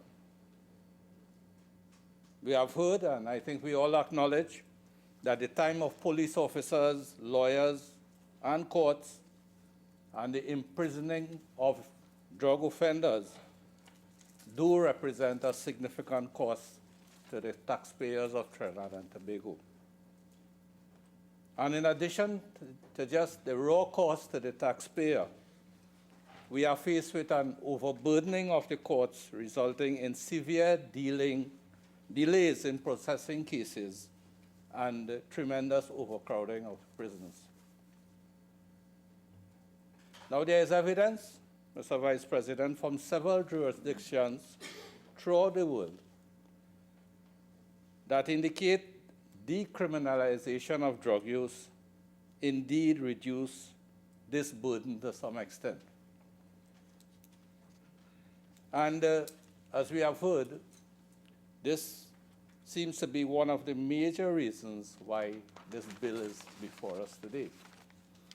In addition, we have heard that one other major reason for the purposes of this piece of legislation before us is that of social justice, but that particularly in terms of young men of socially disadvantaged communities, and in the context of such persons no longer having to, as we would say, make a jail for possession and personal use of illegal drugs. And very much important, in addition, is that criminal records would be expunged. And all of this would go a long way, undoubtedly, in terms of the removal of the stigma that such persons would have with this criminal record, and also allow for such young persons to be reintegrated into community and the wider society. Mr. Vice President, notwithstanding these tremendous positive impacts of decriminalization, I would like to submit that one of the main aims or major aims of decriminalization should also be reducing drug use, and particularly problematic drug use, in addition to related public health and personal health problems arising out of problematic use. Decriminalization should also be concerned with this, Mr. Vice President.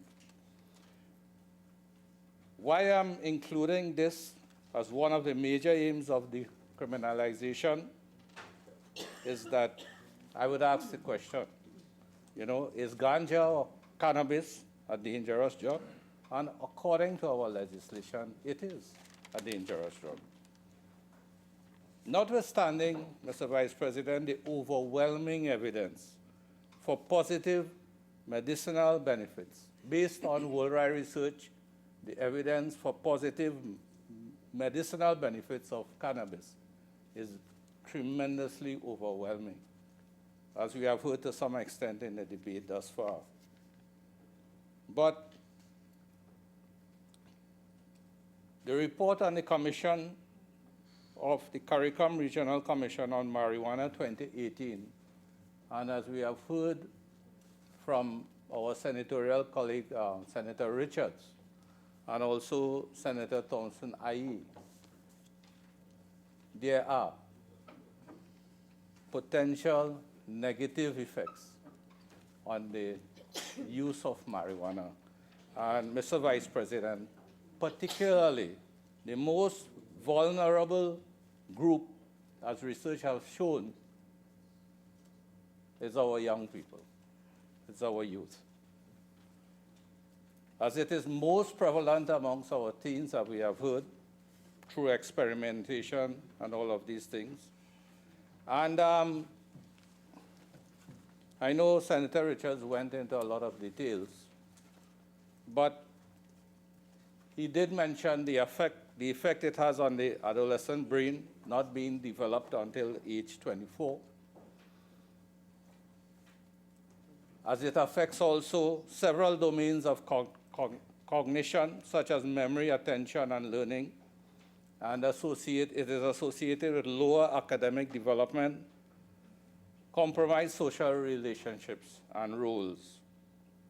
Also, significant risk factors of marijuana use include younger age of alcohol use, nicotine use, parental substance abuse, and childhood sexual abuse. I think it was also mentioned that there is a possible link to psychosis, particularly in terms of the genetics of young people, certain groups of persons, as well as amotivational syndrome and withdrawal and dependence syndrome, because I think generally 1 in 10 users become dependent, and in younger people, in terms of those in their mid-teens, 1 in 6 become dependent on the use of cannabis. Mr. Vice President, alcohol is a sedative. Cocaine is a stimulant. Heroin, hallucinogen. And research has shown that essentially cannabis or ganja is all 3 of those things. And also that cannabis or ganja is the prevalent forerunner to harder drugs, the use of harder drugs. Now, Senator Cummins did mention in his contribution that he referred to a piece of research where he said that there was no evidence of increased use due to criminalization. Mr. Vice President, there is no place in this world where records are kept of who is using marijuana. And I question, how could such a conclusion be arrived at when a lot of users are silent users, particularly in the case of the less harder drugs like cannabis? I would ask the question because what is coming out thus far is that the most vulnerable group are our young people. And does decriminalization signal to our young people that cannabis use is now more socially acceptable or tolerable? And as a result, would they be more willing to use this drug? I would ask, will we see a significant rise in the use of this dangerous drug by the youth of our nation? If this is the result, then from this perspective, decriminalization would have had that the use of cannabis is condoned in Trinidad. How do we send that message? For me, Mr. Vice President, this is deemed an almost impossible message to send. decriminalization would inevitably always be equated with legislation. There's such a thin dividing line. And public perception and the education necessary to clearly distinguish between the lines of decriminalization and legislation is indeed a tremendous challenge. The message needs to be clear at all times. Any drug use is risky and probably detrimental and damaging to health. It is imperative, if this bill becomes law, that the Ministry of Health, we heard from the Minister of Labor about the inputs regarding occupational health and safety. But in terms of personal health and public health, we have not heard as yet. And regarding the Ministry of Health, that it does not abdicate its responsibility in this regard. Just as we were diligent as a nation in advising the public about the use of tobacco, in keeping with the whole international movement coming out of the research of the negative impacts of tobacco and the effects on your health and also public health through second-hand smoke and all of these things was mentioned. Consideration would have to be given to clear identification of the health risks associated with the use of cannabis and dissemination of this very clear information to the public and particularly our young people. A public education and awareness campaign regarding these health risks.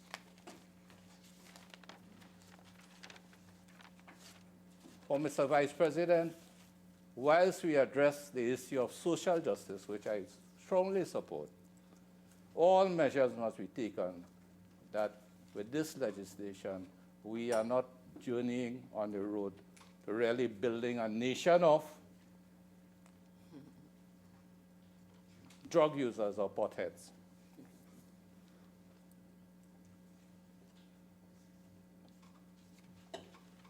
Mr. Vice President, we also need to look at the possible impact that this decriminalization of cannabis would have on our health-related institutions. And I think it is never too early for us to assess as a nation the outcome of this decriminalization, I say, on health, personal health, and the impact it's going to have on our institutions, and to be able to plan and to put in effect appropriate measures within those institutions, whether they be expanded programs, in order to deal with what may come out of this piece of legislation.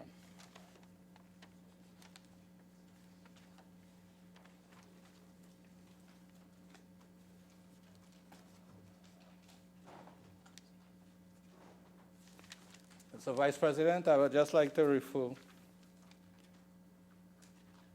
by what is considered by many to be one of the best models of this decriminalization, of dangerous drugs in the world, and that I refer to the Portugal model. Mr. Vice President, and I would like to just refer to this document, The Effects of Decriminalization of Drug Use in Portugal by Caitlin Hughes and Alex Stevens from the Beckley Foundation, December 2007. And what they are saying in this piece of documentation, Mr. Vice President, in July 2001, Portugal introduced a new law which significantly changed the legal response to drug users. The new law decriminalized the use, possession, and acquisition of all types of illicit substances for personal use, not only cannabis, but all drugs, which was defined as being up to 10 days' supply of that substance. These changes did not legalize drug use in Portugal. Possession has remained prohibited by Portuguese law, and criminal penalties still apply to drug growers, dealers, and traffickers, as is what is being proposed in this legislation. But, Mr. Vice President, the report goes on to point out that the main features of these changes were, of course, the ending the use of penal sanctions for drug possession, as we have in this bill before us, and additionally, introducing a system of referral to commissions for the dissuasion of drug addiction, referred to as CDTs. And the CDTs were regional panels made up of 3 persons, including social workers, legal advisors, and medical professionals, who were supported by a team of technical experts. The police referred persons who were found in possession of drugs to the CDTs.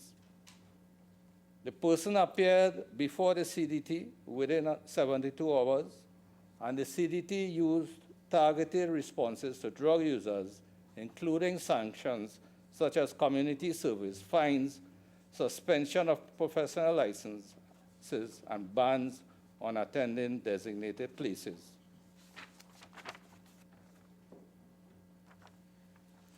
So, Vice President, I'm still referring to this report.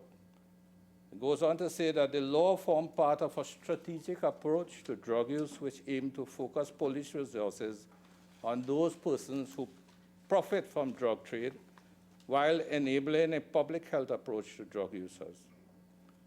And very importantly, it developed from a period of reflection and debate, which included a report on the National Commission for the National Strategy to Combat Drugs, which led to the adoption of a national strategy for the fight against drugs. The prohibition of drug possession through administrative regulation rather than criminal penalties was one of the 13 objectives of this strategy. So rather than a total absence of administrative regulation, this particular piece of legislation from the model in Portugal did retain administrative regulation, where persons, once they were caught with the drug, were referred to a dissuasion center for assessment and for recommendations for action to be taken, which also included, if it was a first-time user or recreational user, dismissal or recommendation for voluntary rehabilitation as one of the measures. Mr. Vice President, just still referring to this report, in terms of the implementation of the strategy, it says following the strategy, there were several institutional changes in the Portuguese response to illicit drugs and their users. And I'm reading this out because it speaks about institutional changes.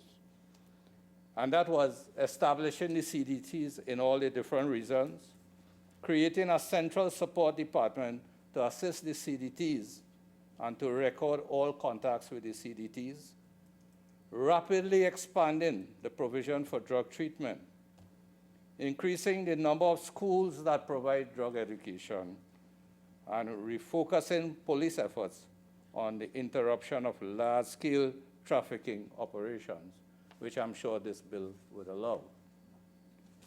Mr. Vice President, what we see from that Portugal model is really a switch from a legal and a social approach to the decriminalization of drugs to a human-centered approach, where the focus is on not only the system, the criminal system, and relieving the burden on the system and enhancing social justice, but the focus is on the drug user and the need for prevention and intervention in drug use. And I think it begs us to really reflect very strongly on this model and the human-centered approach that it offers. Mr. Vice President, in terms of the United Nations Sustainable Development Goals on which our Vision 2030 is based on. You know, we do have 17 goals, and the legislation that is in front of us, to me, seems to be focusing on goal 16 of these 17 goals, which is peace and justice, strong institutions, based on how it is crafted. But when we looked at goal 3 of the Sustainable Development Goals, it is good health and well-being. And with the passing of this legislation, Mr. Vice President, I am seeing a paradigm shift, really, in terms of after this is in place and what we need to look at down the road. And really and truly, a shift, maybe from the emphasis on social justice and criminal justice into the realms of good health and well-being, because this would lay a good, sustainable base for the future of our nation, where we treat with it very strongly as an issue of health and well-being.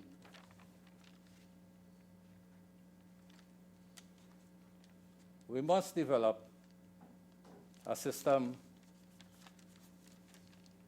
of intervention, a system of prevention, and detailed systems of rehabilitation. So, Mr. Vice President, in connection with this legislation, I strongly recommend that the Ministry of Health be brought into this, into the picture in a most significant way, and that they be given a mandate to address the health and health-related issues, particularly aimed at the most vulnerable group, our young people, through the development of a strategic intervention plan, which should be presented to this Parliament within a specified period of time. Mr. Vice President, I thank you. Senator Tripathi. Thank you, Mr. Vice President. Mr. Vice President, I would like to begin by extending my thanks, my sincere thanks to the Leader of the Opposition for this opportunity to serve, and to my colleagues on all sides. Mr. Vice President, 11 days ago was a very important day in this country, very monumental day, in which the voting majority, the public, would have re-energized, renewed, and reinvigorated our mandate to serve the people of Trinidad and Tobago. And coming out of that exercise 11 days ago, a message was sent as well to the government of Trinidad and Tobago that the policies, plans, and performance have been weighed, measured, no pun intended, and found wanting. Now, Mr. Vice President, with regard to the amendment to the Dangerous Drugs Act, I heard earlier when my colleague, Senator Mark, raised the issue of both bills going to the Joint Select Committee. He was scoffed at. And I find that very unfortunate, because I also reviewed the cannabis control bill that was before the other place, along with this dangerous drugs amendment. And I found that it is very important that both pieces work hand in hand, as one is a regulatory instrument and the other would decriminalize. Now, Mr. Vice President, there's no dispute. Every member in this House who spoke today had some sort of concern, whether it be societal impact, health risks, safety risks. And seeing as that there are so many concerns, I just heard Senator Timal mention about stakeholders getting involved, the Ministry of Health, and so on. I firmly believe that this bill needs some more time, some more consideration, and I think that it should be referred to a joint select committee. I support the sentiments of Senator Obika as well. Now, every time we try to interpret statutes, one of the first things we look at is what is the mischief that the bill seeks to cure. And in this case here, there's no doubt we all support decriminalization of cannabis-related offenses. That is not being disputed here in any way. What we are concerned about would be the ramifications, the side effects, so to speak. Now, I don't practice much criminal law anymore, but from time to time I would be around the magistrate courts and I would see the operation of the magistrate courts. And I agree wholeheartedly with the Honorable Attorney General that by decriminalizing these offenses, what you get is a reduced burden on the court system. Definitely agree with that. However, in my experience, in my humble view, I have seen different types of accused persons come before the court. Now, I would have seen young men come before the court with a joint of marijuana, one joint, first-time offense. And, you know, we as attorneys would plead and say to the magistrate, you know, this is the first offender. He has his whole life ahead of him, his future ahead of him. He deserves an opportunity. But then you also have the individuals who come before the court with that same one joint, 6, 7, 8 times. And when they come before the court, you feel for them. They look hopeless. They seem to have lost their way in society. And that is another aspect that I intend to look at as I go further into my contribution. There's another type of person that you often see before the magistrate court. And that would be a person who would come in with, say, 60 grams of cannabis, a large amount. Anybody who knows what 60 grams of cannabis looks like, it's a sizable amount. And they also come in on other related charges. They would come with possession of a firearm. They would come with, you know, possibly other criminal, and some indictable, some summary, other offenses. And those type of persons, I think we need to distinguish who this directly needs to affect and who will benefit the most from these changes. Now, looking at the societal impact of this legislation, I recall my own experience, a former Hillview College student, very proud to be, very excellent school. And, and you know, I respect everyone's school, and you know, the prestige schools, as they are called, they have better mechanisms to cope with young people being caught up in these types of lifestyles. Now, anybody who knows about Hillview College, they know about the hills, they know about what takes place there, they know about the marijuana and growing on the hills. And, you know, it's difficult, and I give kudos to Hillview College administration over the years for managing that problem, because it's very easy for students to get caught up in that type of lifestyle. Back when I was in school, in high school, many moons ago, one of the issues we faced was that students would take cigarettes from their parents, or they might steal a little alcohol in a flask and bring it. And you know that they come into school at that age, they think it's cool. They bring it to school, they want to share it with their friends. And you know, with the decriminalization, one of my concerns is that when persons have plants in their home, or 30 grams of cannabis in their home, what happens when these students pick up this marijuana, roll it, and then carry it in the school? They want to show off with their friends. What happens then? The other aspect of societal impact, as I like to call it, is the culture of excessiveness that we participate in Trinidad. It is no secret that, you know, when we're partying, we're not leaving until the fete done, until the sun comes up. You know, when people indulging in alcohol, they're not stopping until they can't function anymore. And that's just our culture in Trinidad. When something is new, or if it is something that we pick up on from the US or from some foreign culture, we gravitate towards it and we participate in excessive amounts. What happens now when persons are allowed to utilize 30 grams of cannabis? And the excessiveness. I am concerned that the excessiveness will affect our young people, it will affect productivity, it will affect the citizenry. But I also understand that we as a parliament and we as a responsible opposition, we have to take into consideration the interests of all parties involved. And this is why it's so important to have the cannabis control regulations side by side at the JSC stage with this bill, because the regulatory framework was very well structured in that bill. Now, there were certain aspects of the bill I didn't agree with. I wouldn't go too much into that. But one of the things I liked was the fact that you had licenses being provided for research, you have medicinal use, you have religious use, which is very important, because we are a very diverse society in Trinidad. We have to respect everyone's religion and everyone's choices. And, you know, that is why I think that it was important for both pieces to work simultaneously. Because right now what we have is decriminalization, and with that bill at the JSC, we don't know when that bill is going to be passed. That could take months, it could take till the end of next year. And what we're doing is we're allowing persons to have large quantities of cannabis without regulation.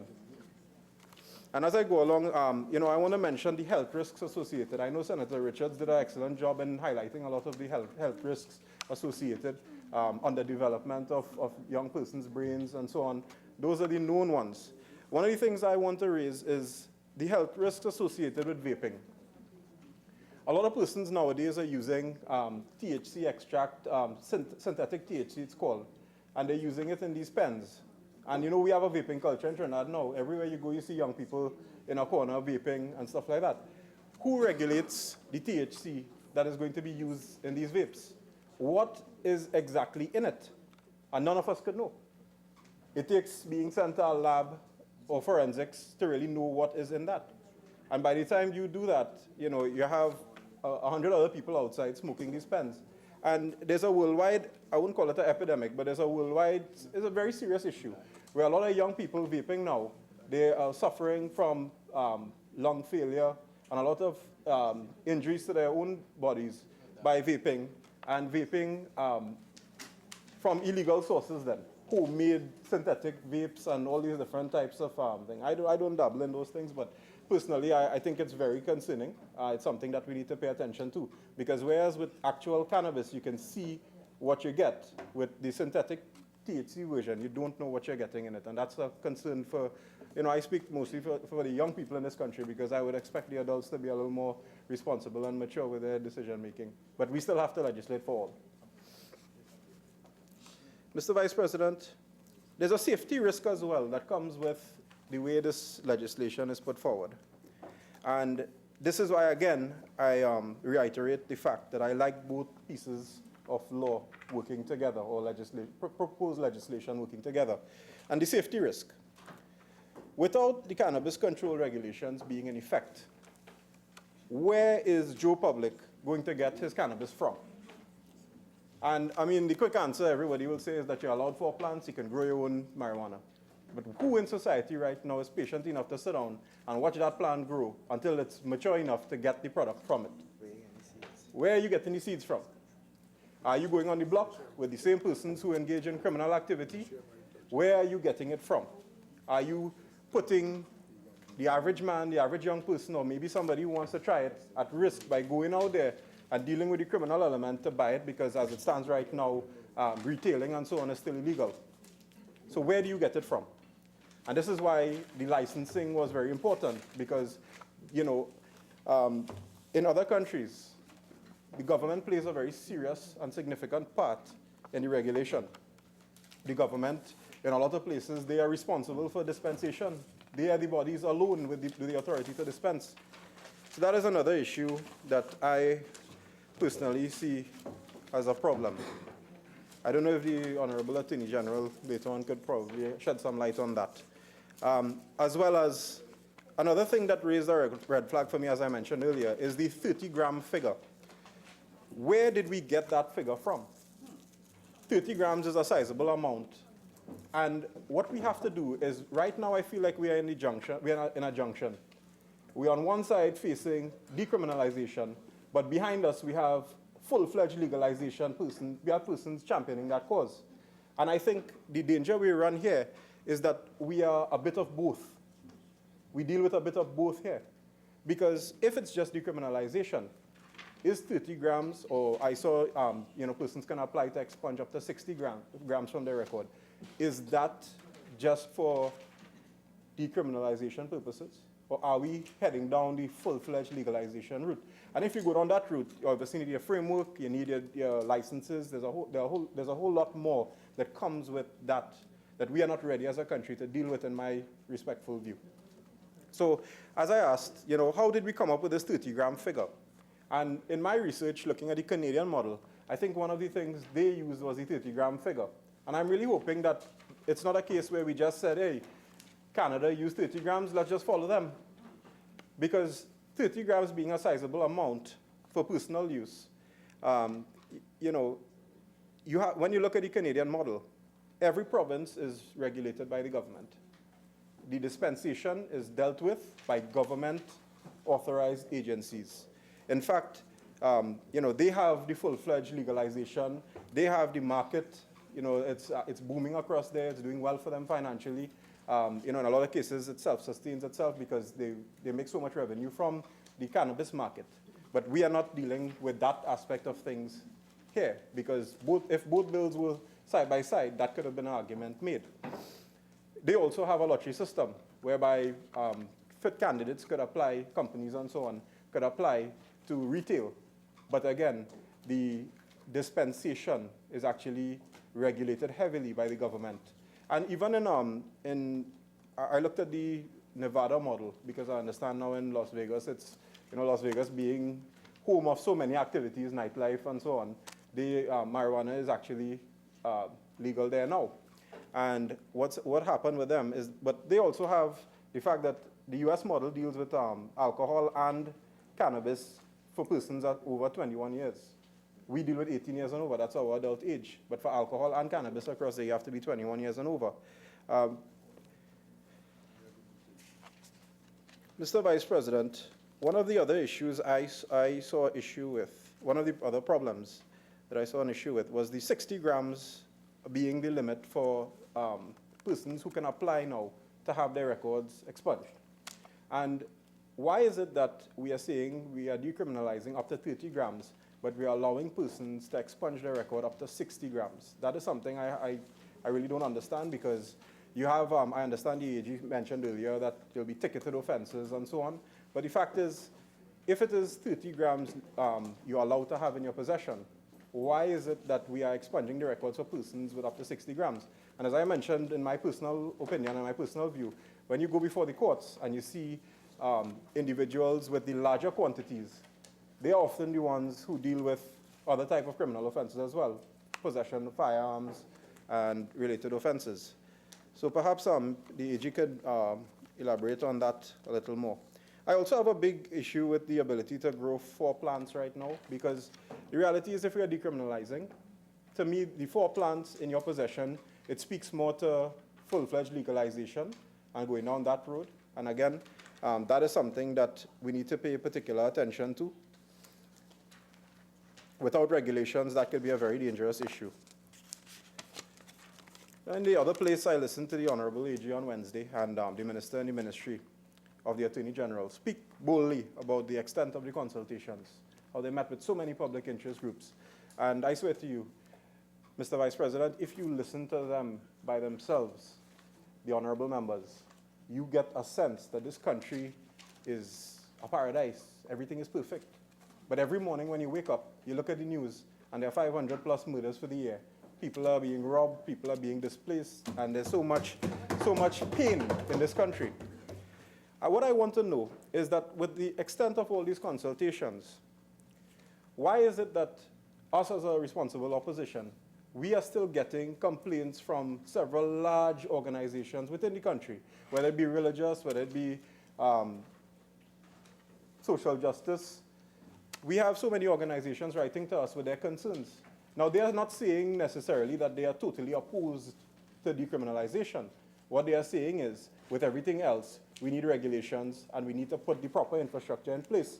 Because as we saw recently, I was very saddened to read in the paper a fairly young person working in Scotiabank under the stress placed by the government with this demonetization exercise passed away. That's not true. She had a previous Well, I don't, you know that?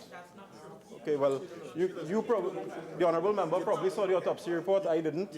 But the fact is, that matter aside, anywhere in this country you go, there is chaos, lines outside the banks and people suffering. And that is a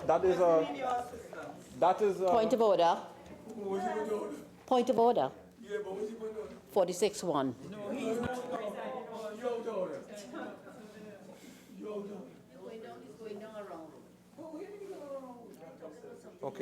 Okay. Allow me to rule.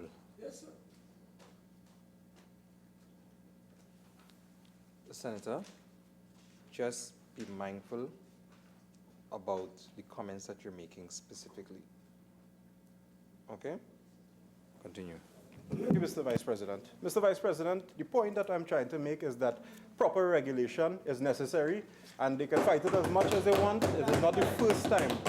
It is not the first time in this country, in the last 4 years, that we have seen a lack of regulation and proper infrastructure put into place before laws are being brought to the Parliament, and we are asked to support it blindly.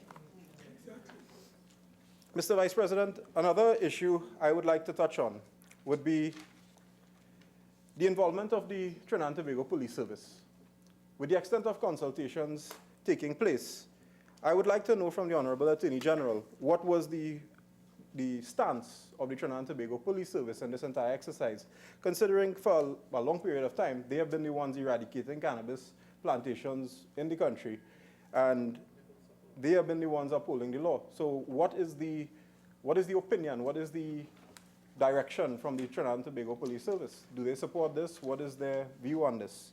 And I also want to know, the Commissioner of Police office, are they equipped to handle the thousands of requests that are going to come forward for persons to expunge their records under Section 50K of the Police Service Act?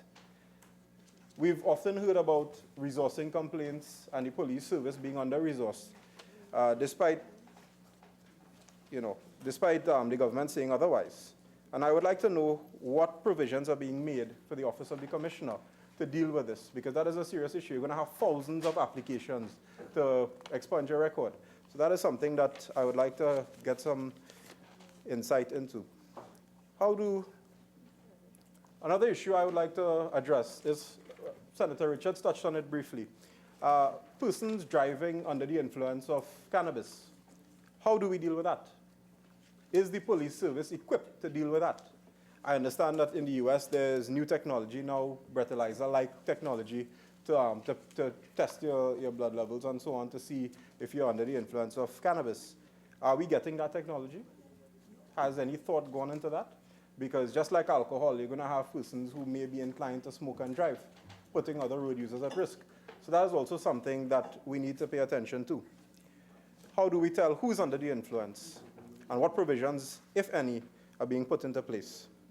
Now, I'm happy to see the other dangerous drugs like the amphetamines and ecstasy and so on being added, because I remember in my last occasion here, I remember Senator Richards raising the Zessa pills issue as a matter of public importance. And that is something that I'm very happy to see being added to the Dangerous Drugs Amendment. I also believe that education and outreach is very important. And, as much as we have persons' records being expunged, it's important, especially for the younger folks involved in this exercise, to learn and to receive some sort of rehabilitation to help them move away from these habits if they are addicted. Because we don't know, some persons may be addicted, some persons may be just trying and a victim of circumstances. But it's important that we have a rehabilitation and some sort of counseling provided. With your leave, Mr. Vice President, I'd like to refer to an article today. I'm a big sports enthusiast, and I follow Major League Baseball. I know not many people in Trinidad do, but it's very important to note because American culture being what it is, they have reached a point where they have removed marijuana as a drug of abuse from Major League Baseball. And that is very groundbreaking because they have very strict regulations as to what athletes are allowed to use or not allowed to use. And even so, the article is on the ESPN website. So it is entitled MLB Union Agreed to Opioid Testing, Marijuana Removed as Drug of Abuse. And as we mentioned, decriminalization is not the issue. We all support that. But in this article, it speaks to the Major League Baseball unions requiring significant evaluations, significant testing, significant emotional and psychological support for persons who were found with marijuana use in marijuana in their bloodstream. Now, what this says to me is that even an organization as big as Major League Baseball, which deals with billions of dollars every year, and high-performance athletes, what they are saying is that despite it not being an issue anymore, or a crime, so to speak, anymore in baseball, what they're saying is that there's a level of counseling and rehabilitation required so that these persons don't throw away their entire career or throw away their future by using cannabis. There's another issue that was raised there, and that is that synthetic THC is not allowed. Despite cannabis being allowed, synthetic THC is not allowed for the same reasons I mentioned earlier, which is that there's no way of knowing what you're smoking, and that is something that needs a lot of testing and evaluation. Mr. Vice President, a lot of points, good points were made today, and the opposition, we support decriminalization, but we believe that this bill should go to a joint select committee, just like the cannabis control bill. And we are committed to serving the people of Trinidad. We are committed to good laws being passed. And with that, I thank you. Senator Young.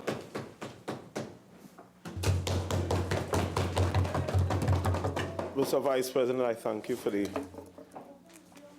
opportunity to contribute to this bill entitled An Act to Amend the Dangerous Drug Act. Mr. Vice President, while sitting here and listening to the different contributions being made, before I even get going, want to give thanks to the Attorney General, to the political leader, to the Prime Minister for bringing this front and center, this issue of marijuana front and center. But I heard a lot of people, a lot of members reading from different anecdotes and papers and that type of thing. And in my own research, I came across a number of digests about marijuana and the consumption and edibles, the difference between edibles and actually smoking marijuana, and the fact that some of it cannot be regulated. But today, in my presentation, I focus, as other people would have focused, on the youth in particular, because it's near and dear to my heart in some of the offices that I hold. And in my recent operations in where I'm from in Barataria Sawa to be exact, I came across some of these things that we're discussing as a matter of instances in a very real type of way. One of those stories was a young man by the name of Shaquille. Now, Shaquille lives on Thomas Street in Sunshine, Sawa. And when I met Shaquille out on the street, just walking about, trying to engage the people in the community, he called me aside after speaking briefly, and he said, boy, I really want something to do, and I want to get a little work. I want to do something. I want to better my life. So I asked him, well, what you have? What can we do? You have any passes? And he said, well, I have nothing. I said, so what do you mean by you don't have anything? And he started to explain to me his life story. Now, Mr. Vice President, I would admit, I didn't go to prestige school like Hillview or Prez or NAPS. I went to Success Elemental Composite. And in so doing, a lot of these cases and a lot of people who deal with these marijuana, that kind of thing, I came across a number of them.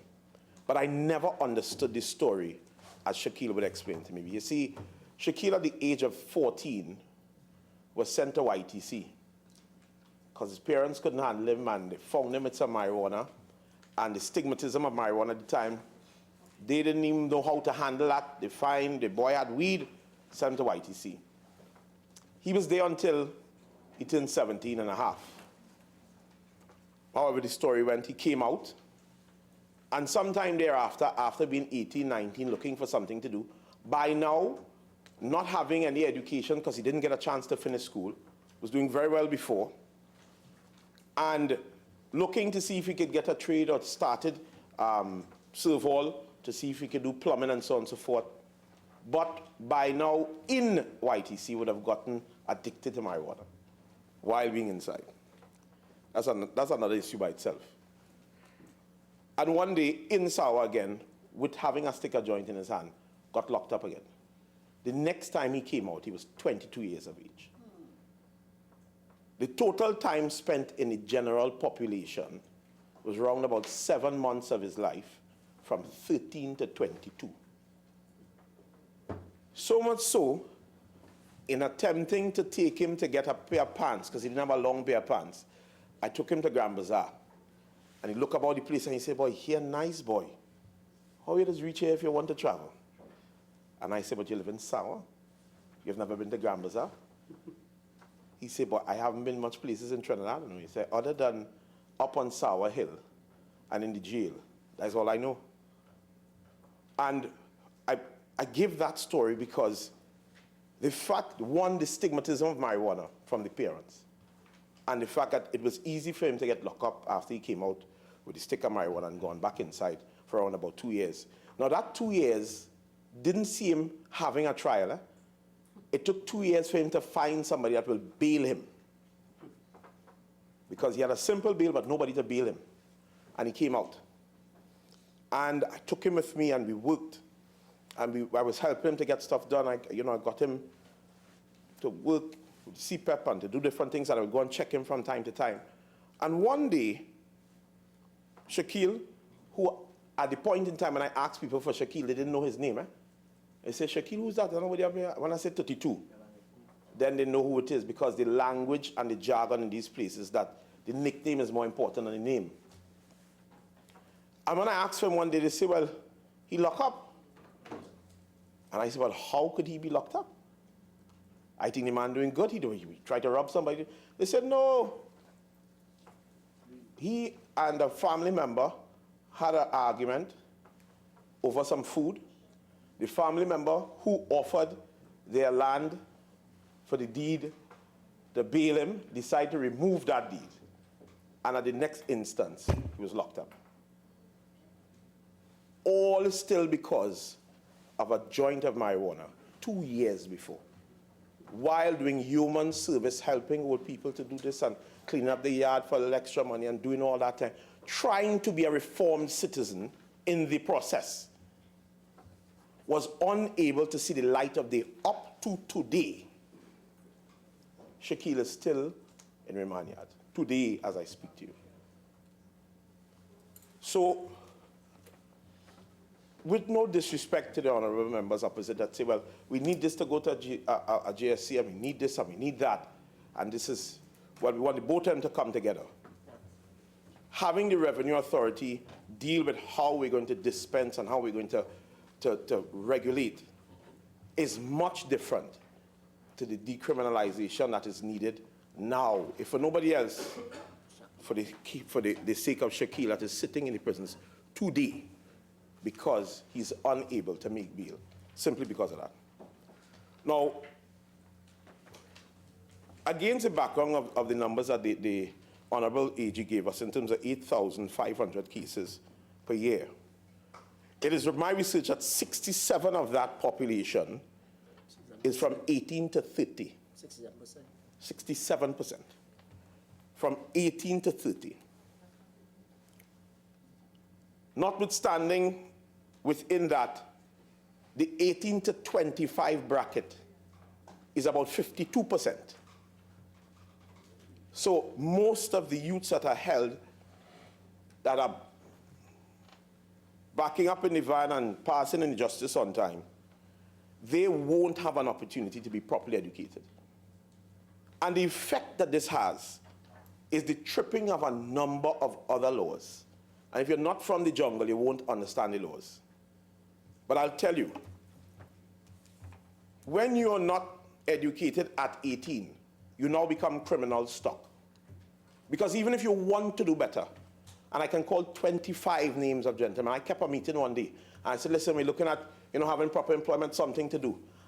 39 gentlemen came within an hour. Say, listen, we don't want to do nothing illegal. We'll work hard for what we just want opportunity. Every one of them, none of them had a pass. If all of them put together, none of them had one pass. And 30 of those gentlemen were released within the last year. Just came back out into society, nothing to do, no reform, no nothing, and they just back out on the street. Now, the part about that is, another thing that Shaquille taught me while we were up there is that, you see this AR-15 law that we passed, or that we brought to this house? The effect that that has in these places is that when you tell a gentleman, I was having a conversation with a group of men, and I said to them, they say, well, when you get this marijuana law, how you protect, if you're selling or if you're doing this, how you protect yourself with a one pop? No, you have to have an AR. And I say, well, if the bill is passed, when you have an AR, that come like you have, like murder, no bail, 120 days. And a man say, no bail? Say, well, now how to get rid of that gun? No, I'm dead serious. When he said no bail, because they know you could go in, get hold, reprimand and discharge, within 2 to 3 weeks, you're outside, or even if you have a case, the case running, the lawyer beating that case, and you're back outside with a firearm. But I'm saying the stock that the criminals use, I'm talking about the ones who are higher up in the tier, is the stock of these people who have not been educated, and many of them have been robbed by the fact that they were on a charge of marijuana. They went to prison, they now have a case, they were unable to be educated, and now they're sitting on the block. They're still smoking, like my colleague said, they just there in a group smoking with nothing to do. And I answer, well, sell a pong now. You're going to make our money. Excuse the language. And with that pong, well, they had to be able to defend yourself. So while they drop the pong, they drop an AR. AR-15, for those of us who are semi-automatic rifle. Excuse the local parlance. So it is important for us to understand that while we talk about this bill in almost like a fairy tale type of way, well, lots of people will be, this is real to some people. This is not just life or death, it is real to some people. So much so, a gentleman who probably never understood that the Parliament had a channel, when we brought the marijuana law, asked me how you could get to see the Parliament channel. The first day, when it passed, when it came in the law house. I said, well, if you go up on thing, you can go up on, it's on YouTube? Yeah, pull it up on YouTube and you'll see it live. And for the first time ever, he said, boy, I was sitting and look at this because they passed in the read. I said, well, it's not that easy. There's many more things to happen. And there are many, we have to work out the thing before the thing actually passes. But the point I'm making is this. The government is by no way condoning, advocating, putting a blanket statement out there that smoking weed is it. We support the views of Senator Richards that the facts are there. 15 to 25, it hampers the development of your brain. Cognition is affected. A number of things are affected. And we are saying, don't do it. And just like with alcohol, just like with smoking, just like with everything else, the necessary regulations and all of the education that will go with that will be in place. But the fact still remains that while we are attempting to legislate for a perfect society, we have the society that we have today.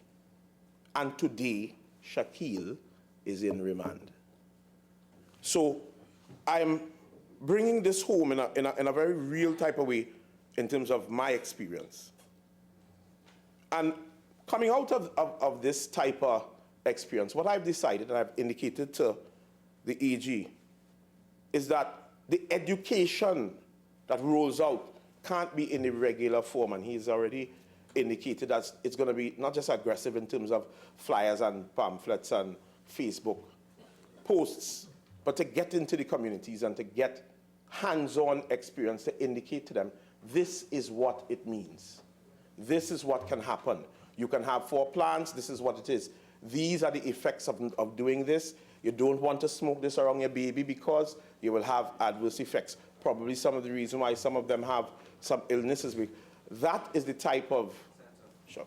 Honorable Senators, the time is now 4:45. I think we will take the tea break. So this House will stand suspended until 5:15.